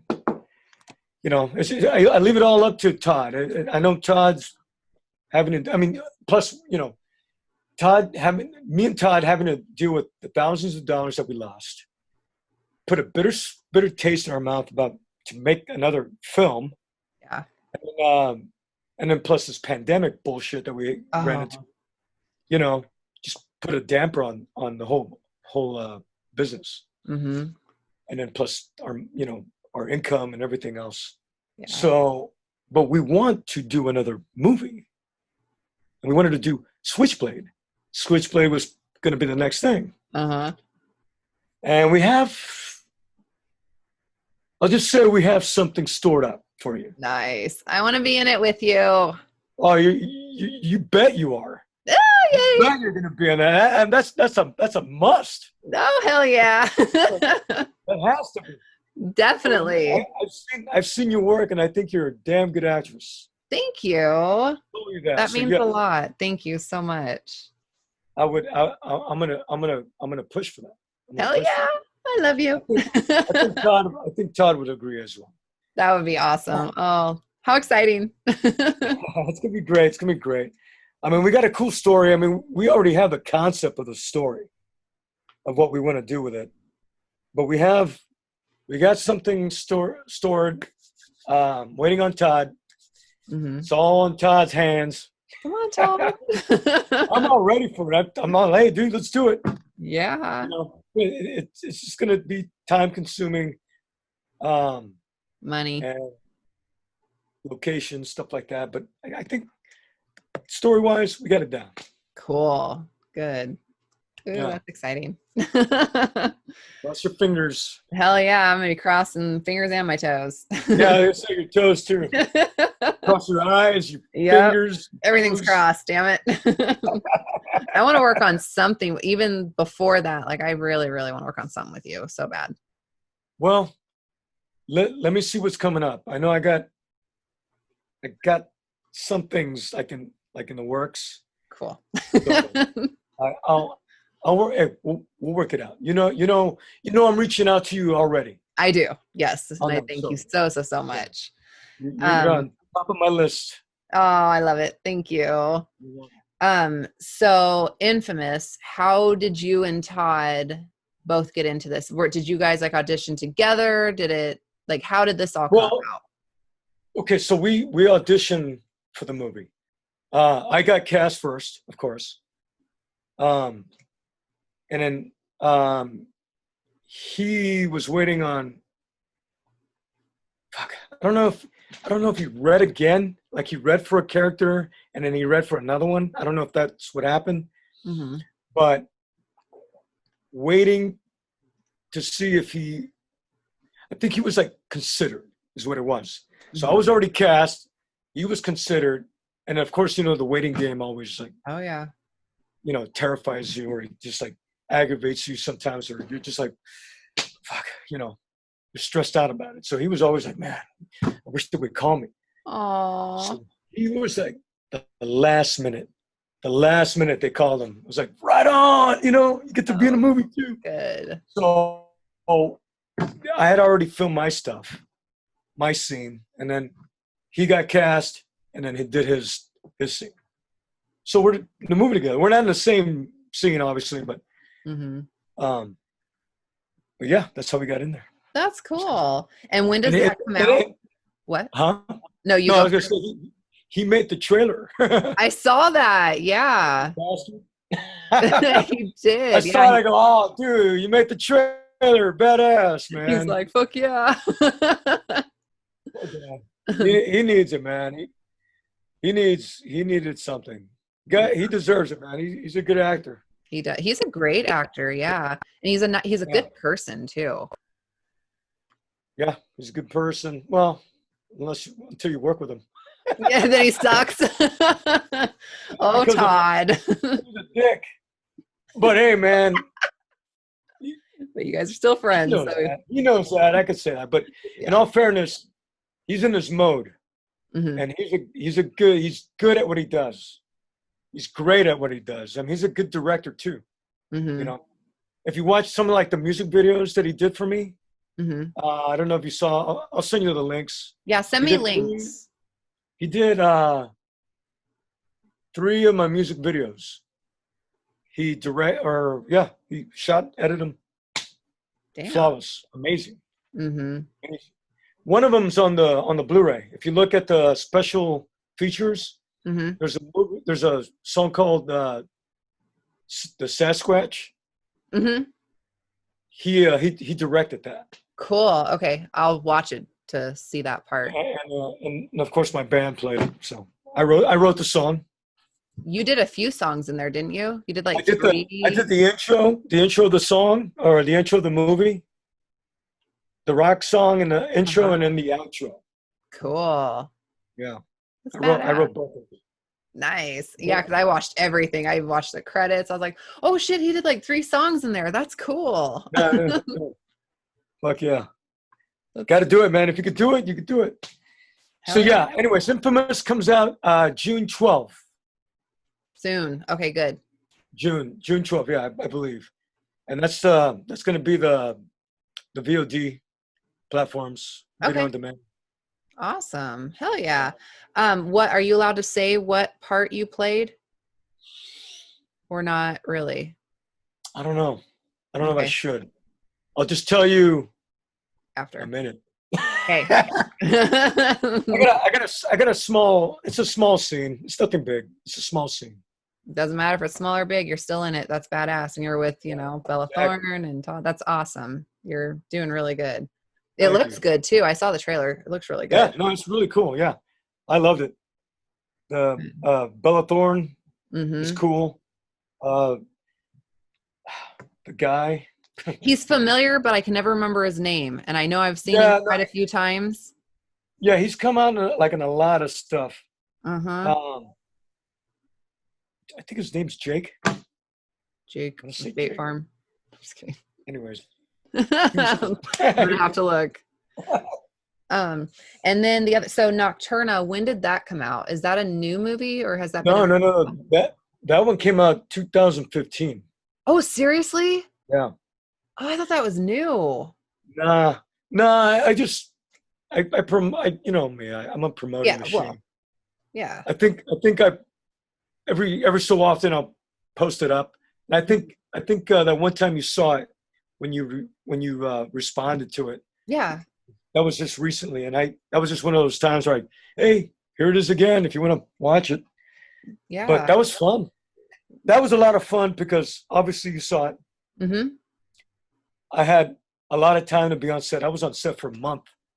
Oh shit. So oh yeah, it was fun. We shot that at Baton Rouge, Louisiana, Oh, nice. and we're out like in this like out of nowhere, like a plantation, some old house, like way out of nowhere, and Mm-hmm. we shot it there. I think the vampire's house, where the kid goes to or the cop where Mm-hmm. he goes to. I don't know if you remember, Oh yeah. but anyways, the house with the candles everywhere. Yeah. That house was like way out of nowhere, at some old plantation. Fucking, it was so authentic. It was almost. I think it was actually haunted. Oh, I'm People sure. haunting experiences there. Dang. I didn't see anything, but other people were talking about it. Oh, I can imagine. A lot of shit down there is haunted. There's just so much old Oh yeah, stuff. tell you what, man. I remember going to. It was in Baton Rouge, as a matter of fact. A lot of times we have to go um, meet with a director, whether it's a Mhm. callback or something. It was one day I was supposed to go to Louisiana. I think it was New Orleans to meet with a director. So I wanted to go. I was supposed to drive, so I wanted to go the night before because it's about a 7-hour drive from where I'm at. Oh, okay. That's But I didn't want to leave here and then get there, like drive 7 hours. be It might tired. be 7 or 8 hours. And then by the time you get there, you're like exhausted. Oh yeah. You're like mentally drained or whatever. So I Mm-hmm. wanted to go the night before, spend the night, get a hotel, and then wake up fresh, and then there Yeah. I am. So I left here the night before. By the time I hit Baton Rouge, I was already getting tired. And I'm like, all right, it was late at night. I go, I'm going to just, next hotel, motel, I'm going to pull over and I'm going to get a room, and then I'm going to pass out there and start my day fresh the next day. So I pull over this freaking motel. There's it's like a drive-through. It's like glass partition. Oh And shit. then, so yeah, you go up and then you ring for the I guess the person that come out to give you the key. It was Huh. some foreign lady. And get this key. It's an actual key. And then it's an L-shaped building. I mean, it's like, it might have been like 20 rooms altogether. L-shaped building. So I go to the door and lock it, and I go inside, and I could just tell, like, something's not quite right in this building. Oh. It's old, it smells like cigarettes. They got the old box TV. Uh-huh. The bed looks like it's, the springs are all fucked up and it's like caved in the middle. Well, there's probably so much gross stuff on it You know too. what I mean? It's just like a rat's motel, big time. Yeah. So, but I'm tired. I'm like, fuck it, I don't care. I'm gonna go pass out. And so I go to the nightstand. I'm putting my stuff, and I lay down on the bed. It's a box spring, right? And as I lay down, I feel something laying down next to me, like the bed. That's how the bed's like. You know what I mean? Like Yeah. the springs are going down. Uh-huh. Like the weight. Fucking, I get my hair on my arms stand straight up. I'm like, oh shit, because I've experienced fucking ghost Oh yeah. here in my fucking house. So Oh fuck. I lay down and I go, oh shit, something's right there, and then immediately the bathroom. There's like noises in the bathroom. Oh my god. I sit straight up. I go, all right, I know somebody's in here, and I don't care All I ask is please let me go to sleep because I got to get up early. You're like, I'm so fucking tired. Yeah, I don't care that you're here. I'm sorry whatever happened to you. Just let me sleep. Oh, And they left me alone right after that. damn. Well, that's good. But I'll tell you what, I'll tell you what kind of a place this was. As soon as I turn on the TV, porn is on the TV. It's probably a drug motel. Oh yeah, Like big hookers time, went. big time. But I said fuck it. I passed out, woke up, got out of there, and You're like, I'm out. I was out.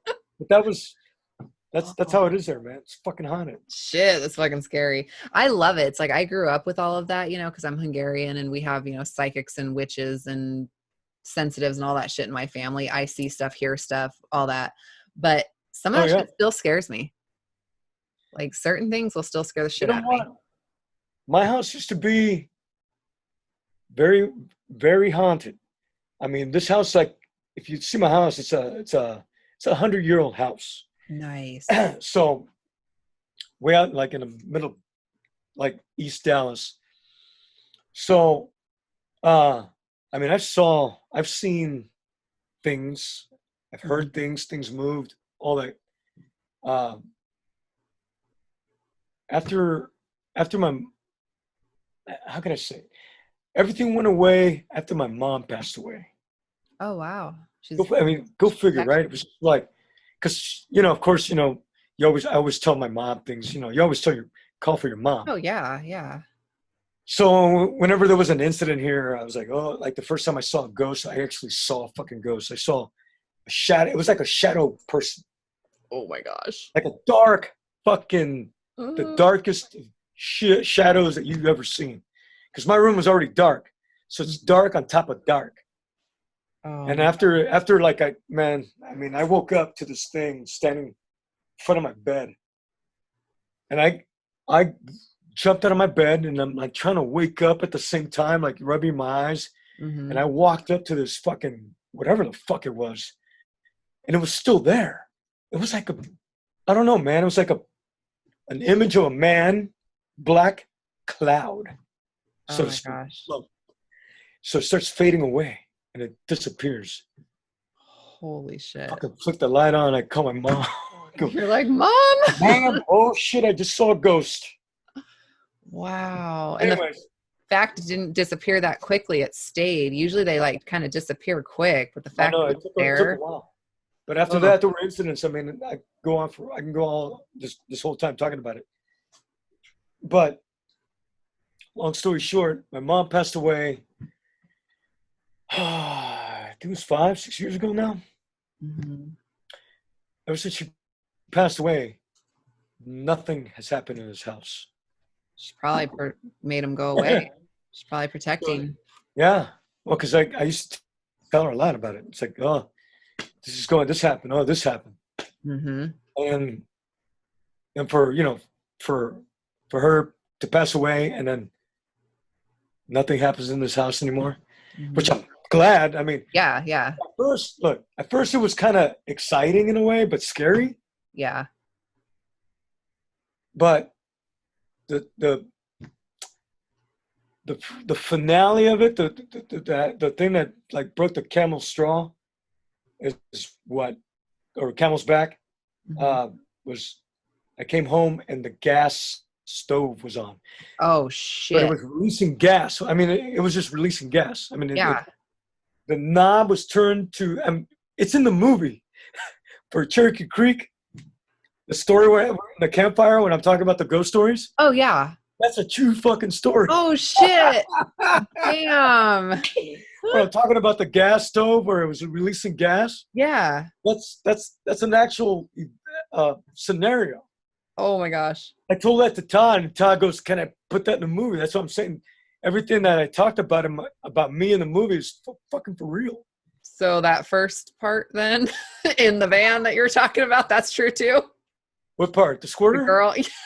Yeah. I'll tell you what happened. So I was with a girl. I was kind of saying, I guess. She was a squirter. And I showed up to Todd's house, his apartment. He was videotaping my audition. So whenever he's getting the thing ready, you know, like the focus and everything, and I was sitting on my spot, and I go, "Hey man, you know what?" He goes, "What?" And he goes, "I was with this chick last night, and she was a squirter." and he stops and he goes, "Can I use that for the script?" I go, "Sure." Sure. That was fucking so funny. Oh my God, yeah, but that is true. Yeah. Damn. I'm gonna have to just rewatch everything again just to re-listen to all of your stories. Oh yeah. All that was true. Even the deleted scenes and all that stuff. It's just kind of, except the vegan part. The vegan, he added me as a vegan on there. Yeah, I'm not a vegan. not a vegan. You're like, nope.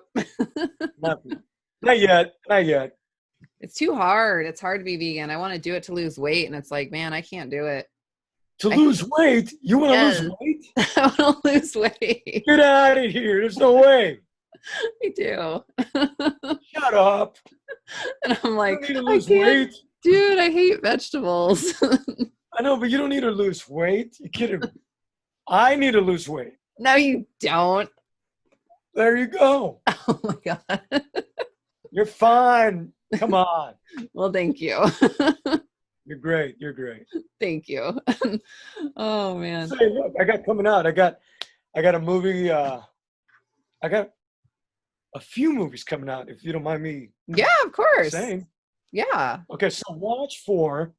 If you go on my social media, Billy Blair 2 on either Facebook or Instagram, Hmm. even on Twitter.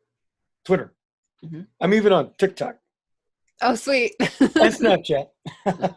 But I hardly ever use those. But I'm mainly on Instagram, which is connected to my Twitter and Facebook.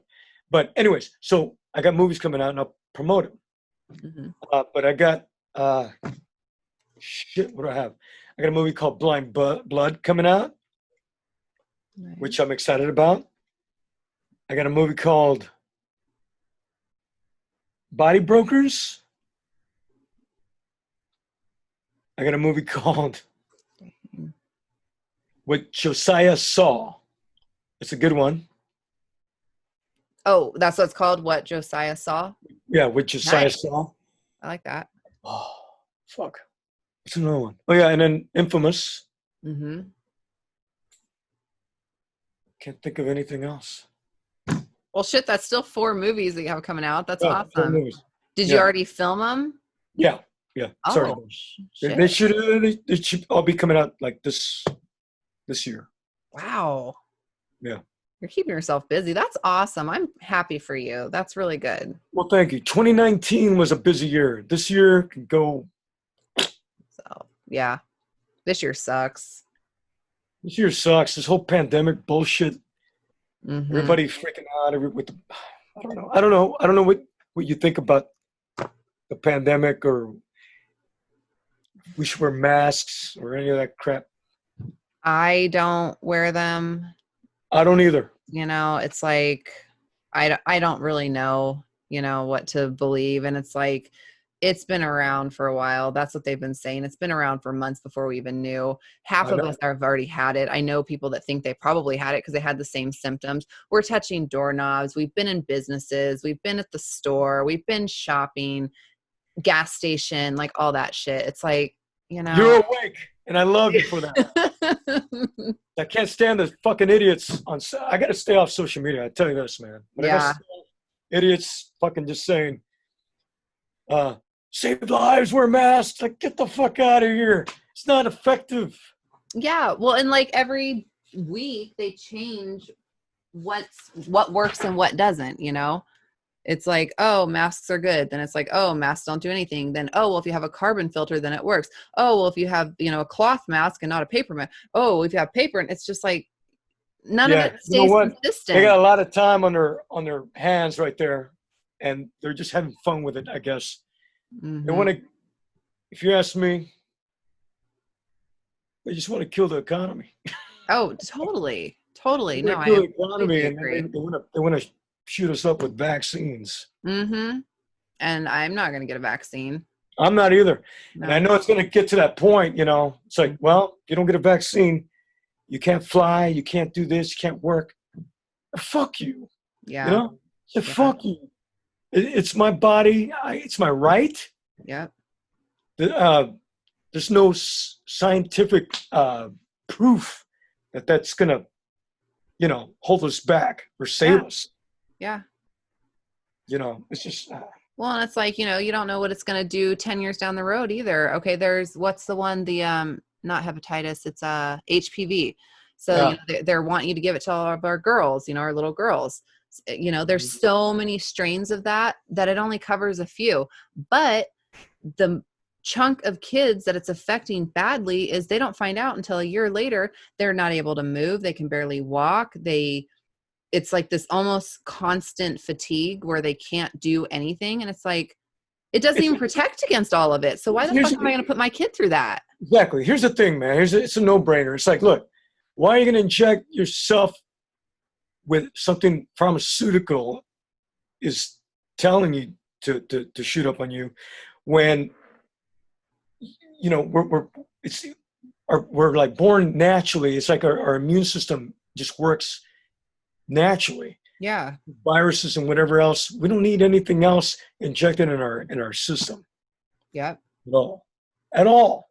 Yeah. Especially for pharmaceutical, and then especially when you don't know what's in the ingredients that they're giving you. Exactly. Or how you're going to react. You're gonna shoot me up with what the fuck's in that? Mm-hmm. So I don't know. I mean, I've done a lot of research on that, and it hurts my brain because it's just so much to read what's going on top of having a life. Yeah. Well, you're never going to get the right answers anyways. It's always going to change. Well, you got the left, you got the right.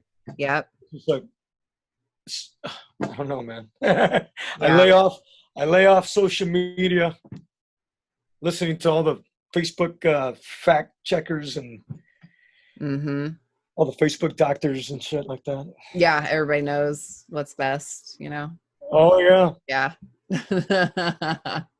It's crazy. Well, it's like even at work, we have, because I work at a veterinary hospital.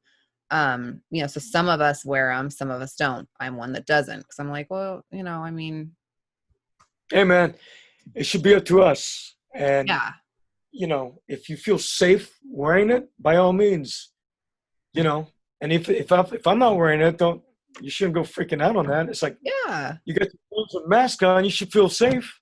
So shut the fuck up. Exactly. And then you got these motherfuckers in their cars by themselves wearing gloves and a mask. Are you going to get yourself sick? Like, what the fuck are you doing? Yeah, but you know what they're doing? I mean, even if they're not wearing gloves, even if they're wearing gloves, they're touching their face. Yes. Regardless. You're not supposed to touch your face. I know. I didn't realize how much I touched my face. Yeah, I touch my face a lot. I do too. I didn't notice that until they said, don't touch it. Yeah, but those masks, I mean, the virus is so microscopic. It could go in through the cracks. Oh, yeah.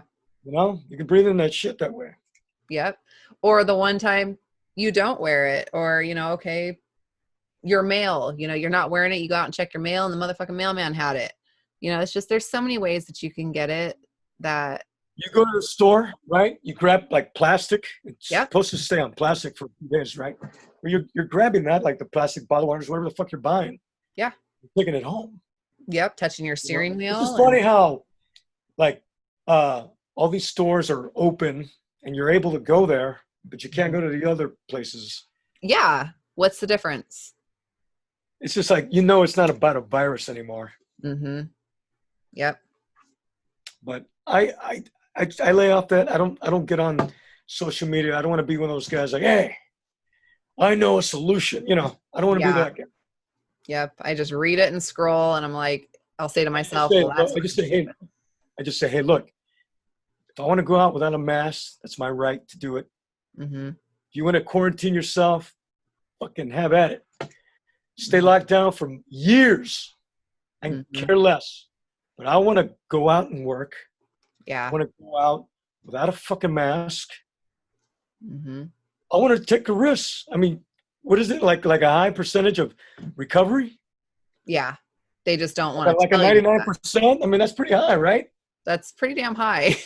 Yeah. Like So birth control, 99.9% works. I'm gonna take that risk. Yep. Yeah, no, I totally agree on that. So I don't wear it, and I mean, I don't like going to stores anyways, but still, it's like there's so many areas that you can get it.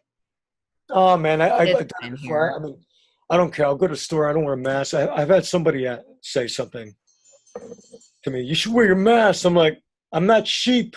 Sorry. There you go. See, yep. I said it like that. They're probably like, what the hell? Oh And yeah, they're everything's like, all taped off for you to be like so far apart. And it's like even at the gas station, they have it taped it's off. the most ridiculous thing, But it's man. not even 6 feet. They only have like one little chunk of area in between each person. So it's still not 6 feet. Because if it was 6 feet, you'd only have two people in the store, one at the counter and one at the fucking door. Yeah. I mean, Like that's not helping. it's funny that people just fall for that. They fall for that. They're Oh, yeah. so fucking cheap. They fall for that. Whatever they tell, like the government tells them to do, they just do it. Okay, you got to be 6 feet away, 6 feet apart. Got to wear your mask. But hey, man, go ahead to a crowded fucking grocery store and shop. Yeah, you'll be fine. Don't worry. It's so like, oh, stupid. And then, like the taking the temperature and shit before you walk in places. Okay, you may not have a temperature now, but if you're already in, if you just got infected from the last place you just were, you might have a fever next week. yeah, It's like, what like is some that of the going to do? restaurants. Yeah, I know. Right. It's like, maybe I just got it. It doesn't make sense. No. Yeah, a lot of places here, like restaurants, like here in Texas, places are opening up. Yeah, here too. And you could go in, and then they check your temperature before you go in. Certain places. Yeah. It's just when they started opening everything up. So, like salons and whatever, they opened on the 16th. And Over there? yeah. So they closed down salons, they closed down restaurants. You could still go through drive-through, order like Uber Eats and shit like that. Closed down gyms, whatever. But it's like the day that they opened up salons and all that shit, the fucking drive-throughs were packed. And it's like, do you motherfuckers realize these drive-throughs were open the whole goddamn time? You decide today that, oh, we can go I know, now. man. It's been open. I'll tell you this, though, and I bet anybody, after the election, guarantee it, that the whole COVID thing's just going to disappear. Gonna be gone. Yep. Slowly, Oh, yeah. like no one's going to say nothing about it.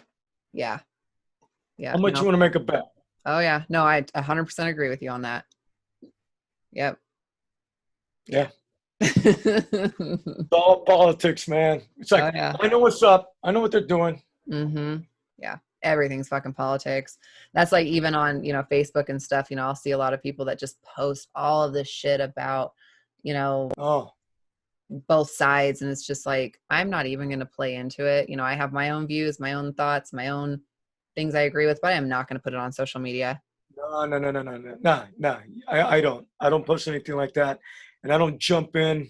I try No. not to. But that's just a never-ending argument. Mm-hmm. Yeah. I mean, just quite obviously, somebody else doesn't see it that way, Yep. and they're not gonna. Yeah. They're either that stupid or it's just the arrogance. Mm-hmm. They refuse to. I don't know. Yeah. No, I totally agree with all of that. So now on social media, I jump on there, promote, and then I jump out. Mm-hmm. Yeah. Yep. That's what I use mine for is, promoting things I can, or like my dogs, I post my dogs and stuff, but Yeah, I like that. I like your posts. I love my dogs. I always check out your posts. Huh? I always check out your posts. Oh, thank you. I always check out yours too. Awesome. Thank you. Yeah. So the 4 movies, are they all coming out this year? Well, I know Yeah. Infamous is. That one was June 12th, you said, but what about the other 3? Yeah. Yeah, the other ones, I don't know exactly when, but they said a 2020 release. Cool. Look at you. That's so awesome. Yeah, man, I'm excited, And then I'm working on Strix. I told you about that. Mm-hmm. That won't be till next year. Oh, okay. Oh, Same. Okay, forgot another movie that's coming out this year. It's a horror movie called Midnight Devil, Ooh, I like that. and that is part of the Blood Sombrero story.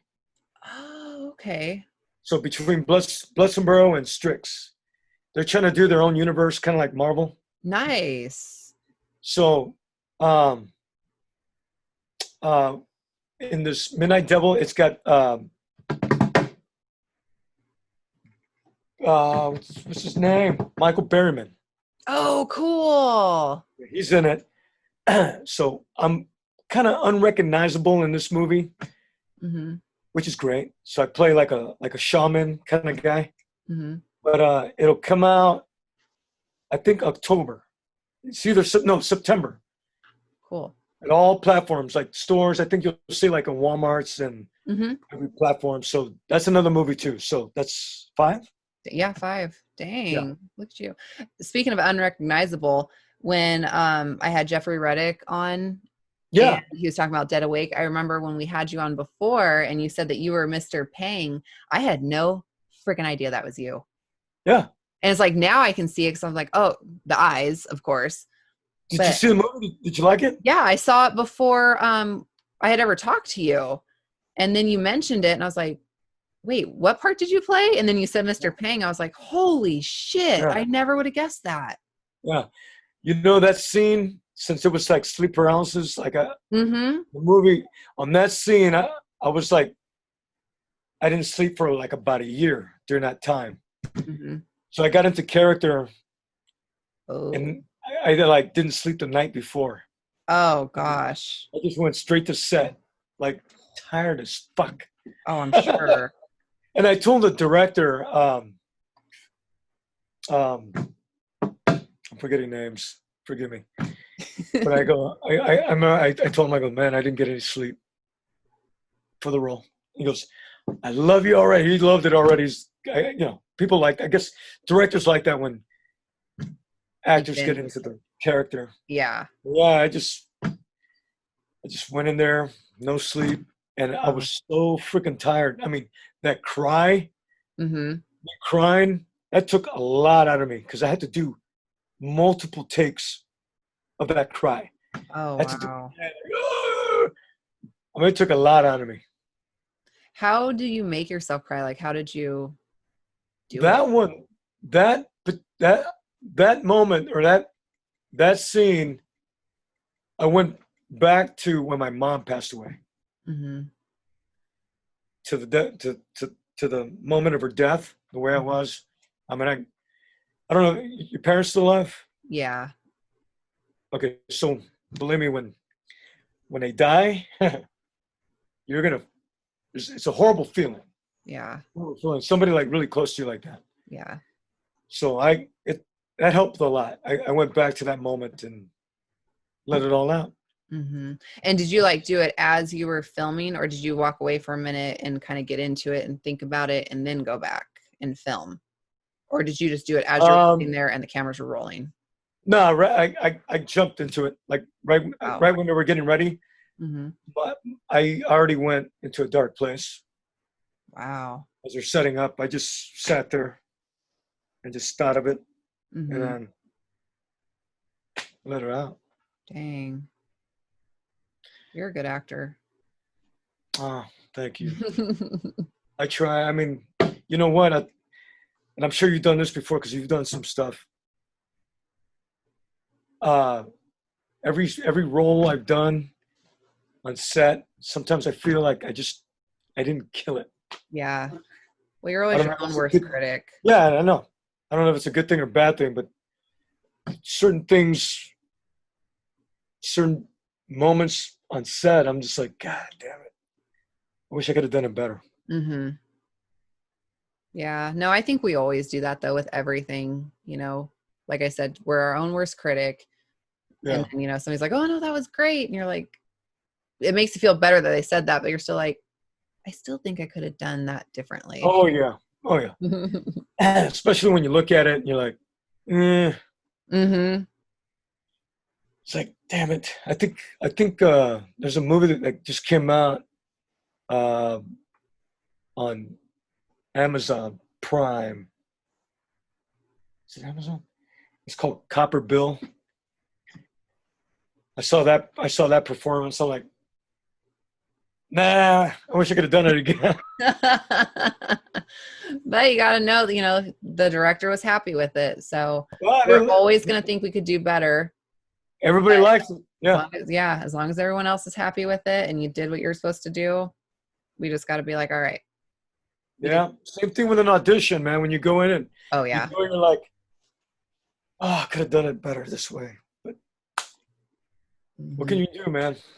You just got to do it. Yep. Got to do it. Yeah. Do you get nervous in auditions, like before auditions, or are you pretty, doesn't bug you? Nah. No. I'm over it now. I mean, I've been doing it for so long. Mm-hmm. I mean, there's times where I really want the role, and I might want it too much, where I kind of fuck up, where I overdo it maybe, or my expectations are too high, and maybe it does come across nervousness. I don't know. It just depends, Mm-hmm. Yeah. And there's also that time where you go on set, and then you're kind of like, you want to give it your best performance, and then I don't know, and you're trying to think at the same time, like, all right, don't overdo it, but just do it good. I mean, so much emotions are going on. Like, how can I play this character? There's times where that'll happen, and then I overthink, and I'm like, Billy, just say it. Just say the lines. You're like, just stop. But overthinking it. No. Was your first role that short film, Her Name is Alexandria? That was Her Name, Alexandria? That wasn't my first ever project. That was my first thing I produced. Oh, okay. I produced that and I co-wrote it. Oh, I liked that. That was good. Oh, did you see? Yeah. Oh, yeah. Yeah. I watched it. Because remember, I was like, how do you think of all those names for like dicks? And like, how did you guys just boom, boom, boom, boom, boom, oh, boom, man. Forever. All day we rehearsed it. We kept the whole format of us doing it. We rehearsed that thing like a good 10 times, I want to say. Damn. But we were on, man. I mean, yeah. I think my mentality was more. I was more focused. I don't know. I was younger. Mm-hmm. How old was I? I was 20. In my 20s still. So I was able. I don't know. I was just fresh, man. I was hungry. Mm-hmm. Shot that like when it was time to shoot it. Oh, I think we did 2 takes because we fucked up on. I think the shadowing on somebody. Oh, man. The shadow, and then we had to do it again. I want to say that we did that. God, it was so long ago. But yeah, man, that was a fun thing. I got it right here behind me, by the way. Oh, cool. Her name, Alexander. This was yeah. This was one of the what do you call it? The poster that we did. Mm-hmm. And it was for a film festival. And then this right here is the certificate that we won. Cool. Good job. Yeah, for it. It was for most controversial. They found it controversial. I guess because of the penis names. I don't know. Probably, yeah, because there's like 50 of them. We won an award. It was great. This was in Florida. Nice. It's an award. Who cares what it was for? That's great. I know, man.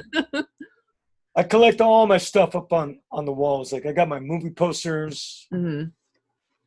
I try to collect like every movie I've done. If they have a movie poster, I ask for one. Well, hell yeah, you should. Put on a frame. Yeah, stick it on my wall. Nice. Well, it's good to have those memories, you know? Oh, yeah. You got to have it. Like, shit, you got a lot on IMDb, and you have, 5 coming out this year? I mean, there's a lot that you do. It's really cool. I'm just trying to work. Mm-hmm. I'm supposed to be a fucking working actor, so it's like, give me something, I'll work. Yeah. If it's a small role, pizza guy, I'll be a pizza guy. Hell yeah. Yep. You know what I mean? Whatever it is. So, you worked with Jonathan Sheck in Jonah Hex and Nocturna, right? Yeah, he was Jonah Hex. Wait, was you sure? Oh no. He was another Jonah Hex. Oh, so he wasn't in the one that you were in?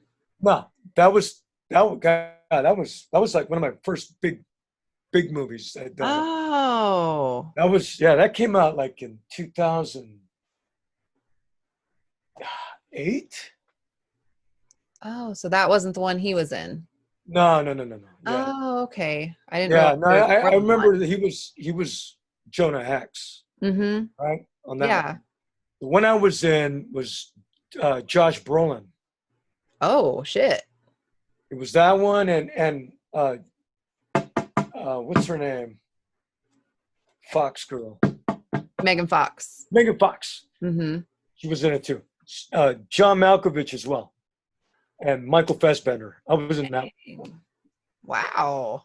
Yeah, but Nocturna. Yeah, I worked with him on that one. He was really nice guy. Mm-hmm. Yeah, he's cool. Yeah, Todd worked with him in a movie called The Arsenal. Arsenal.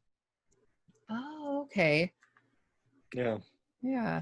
No, I've known him for a while, but I met one of my really good friends because of him, which it ended up, just being like I met one of my good friends. Do you know who Sevier Crespo is? He's a Something. producer down in California, but he did a movie Jonathan was in called The Culling. It was a horror movie. And so I met Sevier because of Jonathan, because since I knew Jonathan, Sevier was like, oh, yeah, okay, I can talk to you because you're not a fucking weirdo. And so he ended up being like a really, really good friend. He's so great. He's like, oh, cool. he's like, I don't usually add Yeah. people because I think they're psychos, but I know you're not psycho if you know him. I'm like, okay, well, thanks. I'm not a psycho. Very cool. Yeah. I totally get it. That's cool. Everybody has that so many degrees of knowing somebody. Yeah, it's crazy. Like, Oh, you yeah. don't realize until you really start diving in, like, who was in this, and then that one was with this one, and this one was this one. And Yeah. I mean, even with you with Three from Hell, Bill Oberst Jr., Oh yeah. it's like he's one of my really good friends, and you're both in it together, and it's just neat to see everybody the way they connect. Yeah. Isn't that crazy? Yeah, it's a small world. I kind of ran into Bill years ago at a film festival in California. I forget what I think my film and his film were presented on there, Oh, and he won an award and he got on the mic. He was a nice guy, real nice guy. so nice, such a nice person. Yeah. I met him because we were supposed to be in a movie together that a director friend of mine was doing, but then the funding and stuff ended up, all this shit happened with the guy that was gonna fund it. So all this bullshit happened, and then he couldn't get it finished and blah, blah, blah. You know how that shit goes. Yeah, that's always the case on some of the projects I've been in. Mm-hmm. It's such a cutthroat place. Yeah, I guess the guy pulled the money because he didn't like one of the people that was on set. And I can't remember if it was a cast member, if it was like catering. It was something really stupid, but the guy had money and thought he was the shit. So he pulled it just to be an asshole. Wow, man. See, that's Mm-hmm. what I hate about this business. It's so cold cut like that. And you could lose something so instantly because of that. Yeah. And it's a damn shame, especially being blacklisted, Yeah. That's why I like actors, and that's why I don't do it. Like, a lot of actors should not be political on social media. Agreed. Or stupid shit like that. Mm-hmm. You're asking to be blacklisted, or Oh yeah. nobody wants to work with you. Yeah. Everybody, because I get it. Like, going back to everybody wanting to post something on social media. Everybody wants to be they want to know. They want to know. They want to come out knowing their shit. Like, I know my shit, and whatever they put down is legit. That's scientific proof they're right. Mm-hmm. When they're not. It's just like, it's like, man, just shut the fuck up. If you're a musician or actor, just shut up. Yeah. I mean, Totally agree. I think so.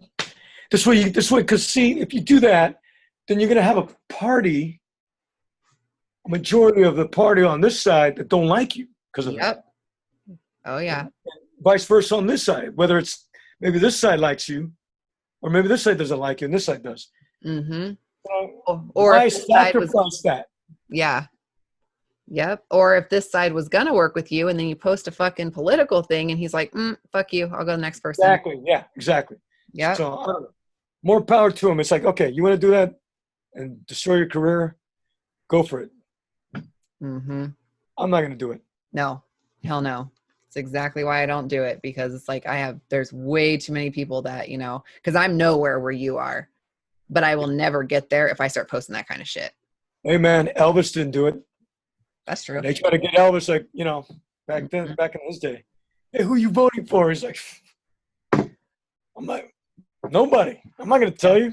Yep. Not your business. Not relevant. Hey man, look, I'm an entertainer. I'm not gonna tell you anything else otherwise. Mm-hmm. I like your thoughts. I like your thinking. You gotta learn from the best, man. Alice Cooper doesn't do that. Mark Wahlberg doesn't do that. Elvis didn't do that. And they were great. They're all great. Yeah. Yep. It's a good way to be. Yeah. Yes, indeed. All right. Well, now I don't know what else to say. we covered everything. We did great. Oh man. Yeah. What did we do? 2 hours? Did we do over 2 hours? 2 hours and 20 minutes. Fuck Longest one I've had on here.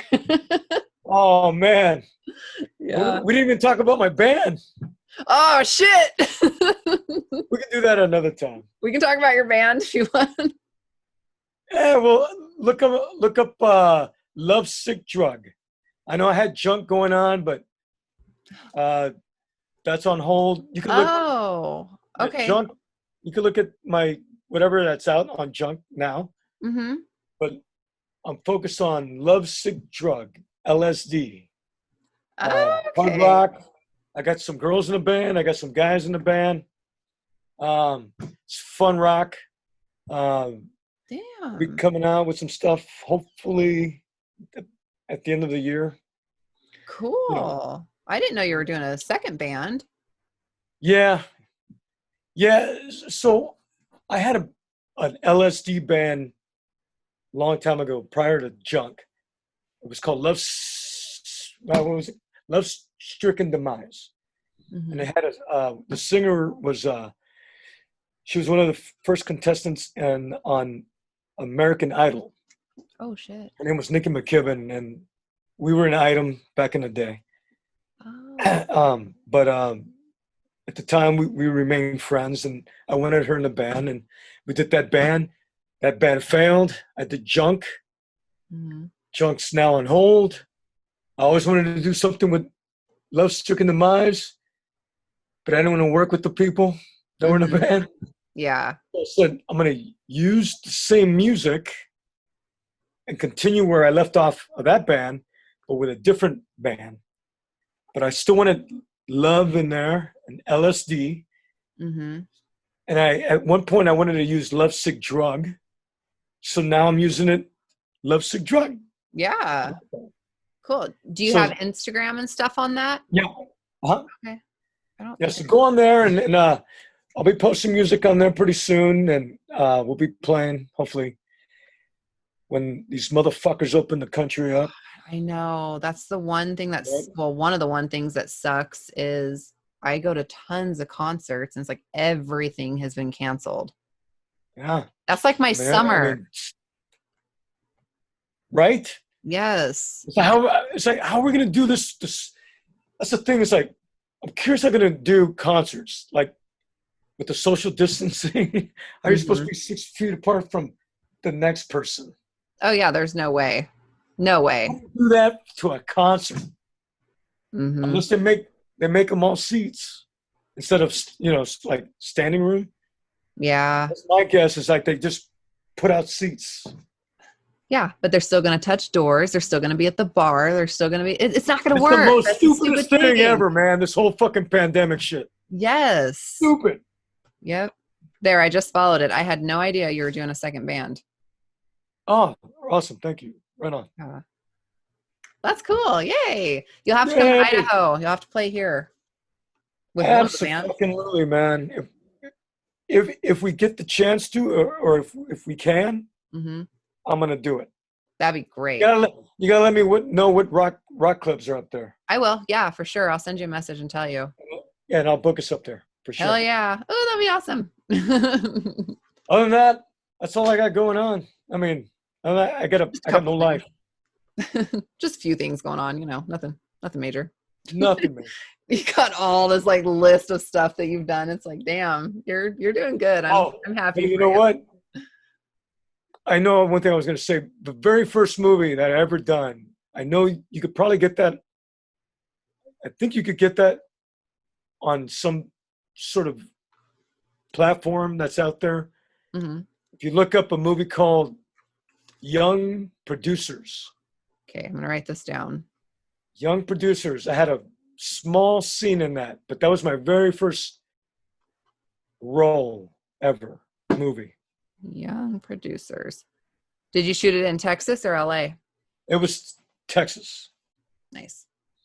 But I remember I saw it, like, this was a few years back, but I saw it resurfaced on a platform, and there was a DVD available, and I went and bought it. Aww. Horrible movie, man. But but at least you have the memories, like where you started and where you are. You'll see a very young Billy Blair. Nice. I'll check it out for sure. I wrote it down so I don't. Cool. Yeah, let me know if you find it. Hell yeah. I'm gonna search. But you and I, Missy, we're gonna work together. I promise you. Good. Yes, I hope so. I really, really, really want to. We will. We'll make it happen. Yay. Hopefully, I don't know.